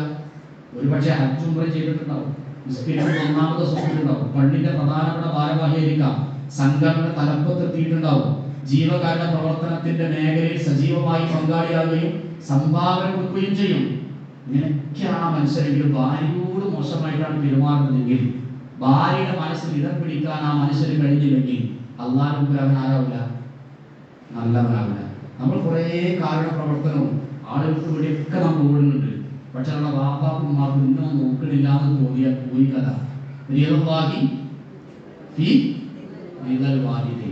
മാതാപിതാക്കളുടെ തൃപ്തിയിലാണ് അള്ളാന്റെ തൃപ്തി. അപ്പൊ അള്ള ഇഷ്ടപ്പെടണമെങ്കിൽ ആദ്യം ആരും ഇഷ്ടപ്പെടണം? നമ്മളെ വാപ്പിയും നമ്മളെ ഇഷ്ടപ്പെടണം. വെറുപ്പിന്റെ അറപ്പിന്റെ നിസ്സാരമായ ഒരു ശബ്ദം പോലും എന്ത് ചെയ്യാൻ പാടില്ല. അതാണ് നമ്മൾ ഒരു ദേഷ്യം വരുമ്പോൾ ഒച്ച ഉണ്ടാക്കൂലേ, അതിനാണ് ഉഫ് എന്ന് പറയാം. അതുപോലെ എന്ത് ചെയ്യരുത്, ഉണ്ടാക്കരുത് എന്നാണ്. അവരെ വേദനിപ്പിക്കരുത്. അവർ മുസ്ലിക്കുകളാണെങ്കിൽ പോലും അവരുടെ നല്ല രൂപത്തിൽ വർത്തിക്കണം എന്നാണ് ചെയ്യുന്നത്. ചില ഉമ്മാരും ചില വാപ്പാർക്കും പേടിയാണ് മകളോട് സംസാരിക്കാൻ. ഇതൊന്ന് ചോദിച്ചു നോക്കുക, എന്താ പറഞ്ഞാൽ ചോദിച്ചാൽ ഇവിടെ മക്കൾ ചോദിക്കും. പക്ഷെ ഉമ്മാരോട് ചോദിക്കാൻ ആർക്കും പേടിയാണ്. അല്ലെങ്കിൽ ഉമ്മാരെന്ന് പറയും തിരിച്ചുണ്ടാവും. ഉമ്മാക്ക് മകളോട് കാര്യം പറയുന്നു, മകളോട് അപ്പളെ പറഞ്ഞാലേ എന്നെക്കൊണ്ട് എന്നെ എന്തിനാണ് വരണ്ടാറാക്കിയത്, ഞാൻ അപ്പളെ ഞാൻ ചോദിക്കൂല എന്ന് പറഞ്ഞ. കാരണം പള്ളർച്ച കിട്ടിയത് ആർക്കാണ്? ഉമ്മാക്കാണ്. പള്ളർച്ച കൊടുത്തത് ആരാണ്? മകനാണ്. നിങ്ങൾ ഉണ്ടാകുന്ന ബാധ്യത. നിങ്ങളെതിരെ എല്ലാ കാര്യത്തിലും ഇടപെടാറുണ്ട്. നിങ്ങളെതിരെ എല്ലാ കാര്യം അഭിപ്രായം പറയുന്നത് ഓരാണ് അവിടുത്തെ രാജാവ് അല്ലെങ്കിൽ രാജ്ഞി. പ്രായമുള്ള വാക്ക് ഞാൻ തീരുമാനിക്കേണ്ടത്, അവരോടാണ് ചോദിക്കേണ്ടത്. ഒരു പേരുണ്ടാക്കുകയാണെങ്കിൽ ഉമ്മ അങ്ങനെ പ്ലാൻ ഇങ്ങനെയൊക്കെയാണ്, ഞാൻ ആക്കുകയല്ലേ, ഉമ്മ വേണ്ടെന്നൊന്നും പറയില്ല. നല്ലൊരു കാറ് വിറ്റിട്ട് അത്ര സൗകര്യമില്ലാത്ത ഒരു കാറ് മകൻ വാങ്ങിയാൽ ഉമ്മ പറയും, ഞാൻ ഇടക്കിടക്ക് അത് ആലോചിച്ച് കരയുന്നുണ്ട്. എൻ്റെ കുട്ടി നല്ല സൗകര്യത്തിൽ ഒരു വണ്ടിയിൽ പോയിട്ട് അതിൻ്റെ കണ്ണു ഇപ്പോഴും ഇങ്ങനെ ഇടക്കിടക്ക് അതിൻ്റെ കളർ ഇങ്ങനെ വരികയാണ്. ഉമ്മ വണ്ടിയിലിപ്പോൾ കുറേ യാത്ര ചെയ്യുന്നുണ്ടാവില്ല. പക്ഷെ ഉമ്മാൻ്റെ മനസ്സിലെന്താണ്? നമ്മളെ സന്തോഷങ്ങൾ. അമ്മ ഈ വണ്ടി ഒന്ന് മാറ്റിയിട്ട് ഏഴാൾക്ക് പോകാൻ പറ്റുന്ന ഒരു വലിയ വണ്ടി എടുക്കണതൊരു ഇതുണ്ട്, തരുന്ന പൈസ ഉണ്ടേനും എന്താ ഉമ്മാനെ കുട്ടി എടുത്തോണ്ട് ഉമ്മ പറയുള്ളൂ. ഉമ്മ വേണ്ടാന്ന് തീരാ പറയില്ല. പക്ഷെ ഉമ്മാനോട് പരിഗണിച്ചാൽ ഉമ്മാനെ മനസ്സിലാക്കാൻ പഠിക്കാൻ ചെയ്യും കഴിയുന്നതാണ്. നമ്മളെ മക്കളെ കൂടെ നമ്മൾ പഠിപ്പിക്കണത്. പാപ്പാനോട് പറയണട്ടോ, പാപ്പാനെ പറയണം. ഉമ്മാനോട് ഇതിന്റെ കാര്യം പാരോട് പറയുമ്പോൾ ഉമ്മാനോടൊന്നത് പറയണം. ഉമ്മാനോടാണെന്ന് പറയേണ്ടത്, പാപ്പാനോടാണ് പറയേണ്ടത്. പലപ്പോഴും ഒക്കെ അറിയപ്പോൾ അറിയോ? നാട്ടിലൂടെയാണ് വണ്ടി എടുത്തതും വണ്ടി എടുക്കാൻ പോണതും ടൂർ പോണതും ഉമ്രക്ക് പോണത് നാട്ടിൽ പറയുമ്പോൾ ആരറിയാം? ഉമ്മയും പാപ്പി അറിയാം. അങ്ങനെ അല്ല ആകേണ്ടത്. അവസാനം അറിയേണ്ടവരെല്ലാവരും ആദ്യം അറിയണം. അത് ആരെന്നെ പഠിപ്പിക്കണം? നമ്മൾ തന്നെ പഠിപ്പിക്കണം. അല്ലെ? ഉപ്പാനോടുള്ള സ്നേഹം ഉമ്മാരുണ്ടാക്കി കൊടുക്കണം, ഉമ്മാനോടുള്ള സ്നേഹം ഉപ്പാരുണ്ടാക്കി കൊടുക്കണം, ഓർമ്മപ്പെടുത്തണം. അല്ലെ? ഇങ്ങനെയാണെങ്കിൽ ഈ മക്കൾ ഉപ്പ ഉമ്മ എന്ന വികാരമുള്ള മക്കളായി മാറും. സമയാസമയങ്ങളിൽ നമസ്കാരത്തിന്റെ കാര്യം ഓർമ്മപ്പെടുത്തണം, ഖുർആൻ ഓതാൻ വേണ്ടി ഓർമ്മപ്പെടുത്തുക. ക്ലാസ്സുകളിലേക്ക് നമ്മൾ വരുമ്പോൾ അവർ ഈ കാര്യങ്ങൾ പറഞ്ഞ് എന്ത് ചെയ്യുക? ബോധ്യപ്പെടുത്തുക. വേഷക്കാരുടെ കാര്യത്തിൽ വലിയമാരാണെങ്കിൽ ഈ പ്രായമുള്ളവരൊക്കെ നല്ല വേഷമൊക്കെ സ്വീകരിച്ച് അങ്ങനെ നടക്കും. പക്ഷെ ഒരു വീട്ടിൽ എന്ത് ചെയ്യാണ്? 80 വയസ്സായി വലിയമ്മ, 50 വയസ്സ്, 45 വയസ്സായ മധ്യവയസ്ക, 25 വയസ്സായപ്പോൾ കല്യാണം കഴിഞ്ഞൊരു പെണ്ണ്, +2 ഡിഗ്രിക്കൊക്കെ പഠിക്കുന്ന 2 പെൺകുട്ടികൾ. ഇതിൽ ഏറ്റവും സൂക്ഷ്മത പാലിക്കേണ്ടത് പ്രായം കുറഞ്ഞവരാണ്. അല്ലെ? കൗമാരക്കാരും യുവതികളുമായിട്ടുള്ളവരാണ് വേഷവിധാനത്തിൽ ഏറ്റവും കൂടുതൽ ശ്രദ്ധ പോയത്. അവിടെ കിട്ടിയിട്ട വക്താരുടെ വല്യമാരാണ്. അവരത് എന്താന്നല്ല സൂക്ഷ്മത വേണം. പക്ഷെ ഏറ്റവും കൂടുതൽ അവിടെ വല്യമ്മ പറഞ്ഞു കൊടുക്കണം, വലിയ എന്റെ മക്കനത്തത് ശരിയായിട്ടില്ല. ഇന്നിപ്പോ ഈ കൗമിനെ തിരിച്ചറിയാൻ പറ്റാത്തൊരവസ്ഥ വന്നിട്ടുണ്ട്. അപ്പൊ ഞാൻ തിരുവനന്തപുരത്ത് ജോലി ചെയ്യുന്ന സമയത്ത് അവിടെയാണ് ആദ്യം സർവീസിൽ കയറുന്നത്. അപ്പൊ അവിടെ ജോലി ചെയ്യുന്ന സമയത്ത് ഒരു പേരുണ്ട്, അത് രണ്ടിനും എല്ലാ കൗമിനും പറ്റാത്തൊരു പേരാണ്. കുറെ കഴിഞ്ഞിട്ട് മഗ്‌രിബ് ബാങ്ക് എത്രക്കാന്ന് വെച്ചപ്പോ ഞാൻ ഒന്നാണ് നോക്കി. മഗ്‌രിബ് ബാങ്ക് പറഞ്ഞപ്പോ ആ കൈവിട്ടുങ്ങാട് തലം മക്കനാണ് സ്ഥലം കൗത്തിലൂല്ല തലമില്ല. അപ്പൊ ഇങ്ങനെ ഒരാളുടെ ഏതാണ് പാർട്ടി എന്നുള്ളത് അറിയാനെങ്കിൽ ഇതിനെ പറ്റുന്നില്ല. അപ്പൊ മഗ്‌രിബ് ബാങ്ക് എപ്പോഴാന്ന് ചോദിക്കുമ്പോഴാണ് ഞാൻ എന്ത് ചെയ്തത്, അത്ഭുതപ്പെടുന്നത്. അപ്പൊ ഇന്ന് നമ്മളെ മക്കളെ കണ്ടും ചില ആളുകൾ എന്ത് ചെയ്യും, നമ്മളെ മക്കളെ, നമ്മൾ മീൻസ് ഞാൻ ഉദ്ദേശിച്ചത് ഇപ്പോഴത്തെ തലമുറ, നമ്മുടെ പെരീത്തെ കുട്ടികളല്ല, അവരെ കണ്ടാൽ ഇതേതാണ് ജാതി എന്ന് തിരിച്ചറിയാൻ പറ്റാത്ത മൂലത്തിലേക്ക് വേഷവിധാനം മാറിയിട്ടുണ്ട്. ആണേതാ പെണ്ണേതാന്ന് തിരിച്ചറിയാൻ പറ്റാത്ത കോലമായിട്ട് എന്ത് ചെയ്തിട്ടുണ്ട്, മാറിയിട്ടുണ്ട്. അതുകൊണ്ട് നമ്മൾ ശ്രദ്ധിക്കണം. ചെറുപ്രായം മുതൽ അവരുടെ ആ ഒരു ശ്രദ്ധ കുറവ് കൊണ്ട് നമ്മൾ നരകത്തിലെ വിറകായി മാറരുത്. നമ്മുടെ മക്കൾ നരകത്തിലെ ഇന്ധനമായിട്ട് എന്ത് ചെയ്യരുത്, മാറരുത്. അവർ അള്ളാഹനെ ഭയന്ന് ജീവിക്കാത്തവരായിട്ട് മാറരുത്. എവിടെ പോയാലും അള്ളാഹു കാണും എന്നൊരു ചിന്ത കുഞ്ഞുനാളിലെ നമ്മുടെ മക്കളുടെ മനസ്സിലേക്ക് ഇട്ടുകൊടുക്കുക. വ്യവസ്ഥാപിതമായി നടന്നുകൊണ്ടിരിക്കുന്ന ഖുർആൻ ഹദീസ് ലേണിംഗ് ക്ലാസ്സിൽ അവരെ പങ്കാളികളാക്കുക. നേരത്തെ ഇവിടെ ഉദ്ഘാടന ഭാഷത്തിൽ സൂചിപ്പിച്ചതുപോലെ വെളിച്ചം പദ്ധതിയുടെ നമ്മുടെ മുമ്പിൽ ബാലവെളിച്ചമുണ്ട്. അവർ ഖുർആനുമായി ബന്ധപ്പെടട്ടെ, അവർ അള്ളാഹുവിന്റെ കലാമിനെ കുറിച്ച് ആഴത്തിൽ മനസ്സിലാക്കട്ടെ, ഇൽമുള്ളവരായി മാറട്ടെ, റബ്ബിനെ കുറിച്ചും പരലോകത്തെ കുറിച്ചും ധാരണയുള്ള മക്കളായി മാറട്ടെ. ഒന്നും അറിയാത്തവരായി അവർ മാറിക്കൂടാ, അവർ ഉപദേശവും കിട്ടാത്തവരായി മാറിക്കൂടാ. പറ്റാവുന്ന നന്മകളിലൊക്കെ അവരെ പങ്കാളികളാക്കിക്കൊണ്ട് അള്ളാഹുവിന്റെ സുന്ദരമായ ദീൻ മുറുകെ പിടിച്ച് ജീവിക്കുന്ന മക്കളാക്കി മാറ്റാൻ നമ്മൾ ഓരോരുത്തരും പ്രാർത്ഥിക്കുക, പരിശ്രമിക്കുക. അള്ളാഹു തൗഫീഖ് നൽകി അനുഗ്രഹിക്കുമാറാവട്ടെ. അള്ളാഹുവിന്റെ സുന്ദരമായ ദീൻ പഠിക്കുവാനും മനസ്സിലാക്കുവാനും വേണ്ടിയുള്ള നമ്മുടെ ഈ പരിശ്രമം അള്ളാഹു സുബ്ഹാനഹു വ തആല മഹത്തായ സൽക്കർമ്മമായി നമ്മിൽ നിന്നും സ്വീകരിക്കുമാറാവട്ടെ. അള്ളാഹു സുബ്ഹാനഹു വ തആല അവരുടെ ജന്നാത്തുൽ ഫിർദൗസിൽ കുടുംബസമേതം നമ്മെ ഏവരെയും ഒരുമിപ്പിക്കുമാറാവട്ടെ. അള്ളാഹു ഞങ്ങളുടെ കൂട്ടത്തിൽ രോഗങ്ങൾ കൊണ്ടും കടബാധ്യതകൾ കൊണ്ടും മറ്റും പ്രയാസങ്ങൾ അനുഭവിക്കുന്ന ഒരുപാട് സഹോദരന്മാർ അള്ളാഹുവെ അവരുടെയും ഞങ്ങളുടെയും മുഴുവൻ പ്രയാസങ്ങളും നീ ദൂരീകരിച്ചു നൽകണമേ റഹ്മാൻ. അള്ളാഹുവെ മരണപ്പെടുന്ന സന്ദർഭത്തിൽ മലക്കുകളിൽ നിന്നും സ്വർഗ്ഗലോകത്തേക്കുള്ള സന്തോഷകരമായ വെളിയാളം കേട്ടുകൊണ്ട് മരിക്കുവാനുള്ള തൗഫീഖ് ഞങ്ങൾക്ക് ഏവർക്കും പ്രദാനം നൽകി അനുഗ്രഹിക്കണം റഹ്മാനെ. ربنا تقبل منا دعاءنا انك انت السميع العليم وتب علينا انك انت التواب الرحيم. ربنا آتنا في الدنيا حسنه وفي الآخرة حسنه وقنا عذاب النار. واخر دعوانا ان الحمد لله رب العالمين. والسلام عليكم ورحمه الله وبركاته.